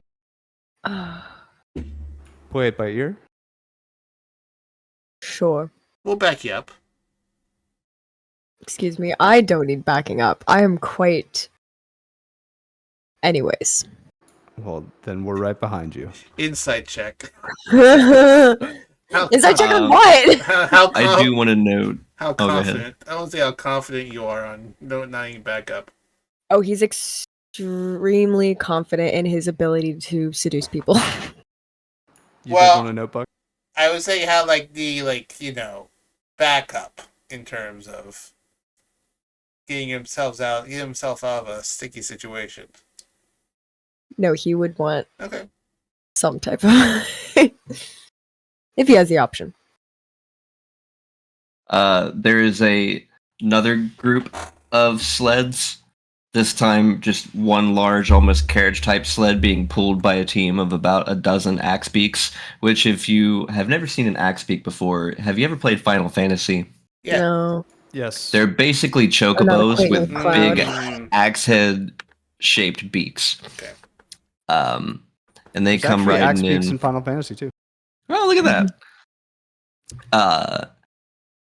What we have here is basically some cold weather, almost Amish style types. So they've got big suspenders underneath their cold weather gear. They've got these really nice fuzzy hats that also have this kind of like brim, and they kind of pull up and then post a sign up that says their travel fee and where they're going, and they just kind of sit feeding the animals. They're posted over by the 5-town center. Okay. 5-tavern center. Well, Aaron's going to start walking toward the caravan with the. In my mind's eye, this guy has to have like no shirt on. He's just chilling in. They're not Neverwinter ice. Evander's coming with you wherever you're going, so. Okay. That's I'm gonna go talk to Jabroni. So that's where Aaron's going. This guy's Kenneth. Rather than hang back about 20 feet. I'm just gonna go ask to see if she can pet the dogs. Makes sense. Aaron will also have Ammon kind of waiting out of view, but close enough to intervene if needed. I think it's right here as you guys go to approach the main sales caravan. That'll end you off tonight. Ooh. Wonderful. Great, I can look up some pickup lines. I wanted to pet the dogs. Hey, if I fall over that waterfall, will it hurt? No, I have a good one. I actually have a really good one, but we'll save it. So Bretlin, lead us out. Next week on the Longshots, how will this conversation go? How are they getting to their 2 new locations? And, that can't be the same Colt Sebastian Taylor. That's weird. Time to move on. Find out that and more on next week's Longshots Dungeons and Dragons. Woo! We Bye. are. Good night, Internet Land. Who are we going to raid? Should we raid a Baldur's Gate game? Absolutely. All right. Give me a number between. Was that even a question? Give me a number between 1 and 100. 69. 69. I knew it. I knew 9. it. It has to be. Well, then we're going to raid someone with as close to 69 viewers as possible, and I think we found one. Beautiful. Nice. Not 69 anymore. It's going to be 72. One too many people to Yeah. a 69 and it turns into 70. It's true. Okay, so I'll get this raid set up and then we'll be on our way. So we will see you next week, folks. Be sure to hang on because we're about to go say hello to tieflings and stuff. Until next week, we'll see you later.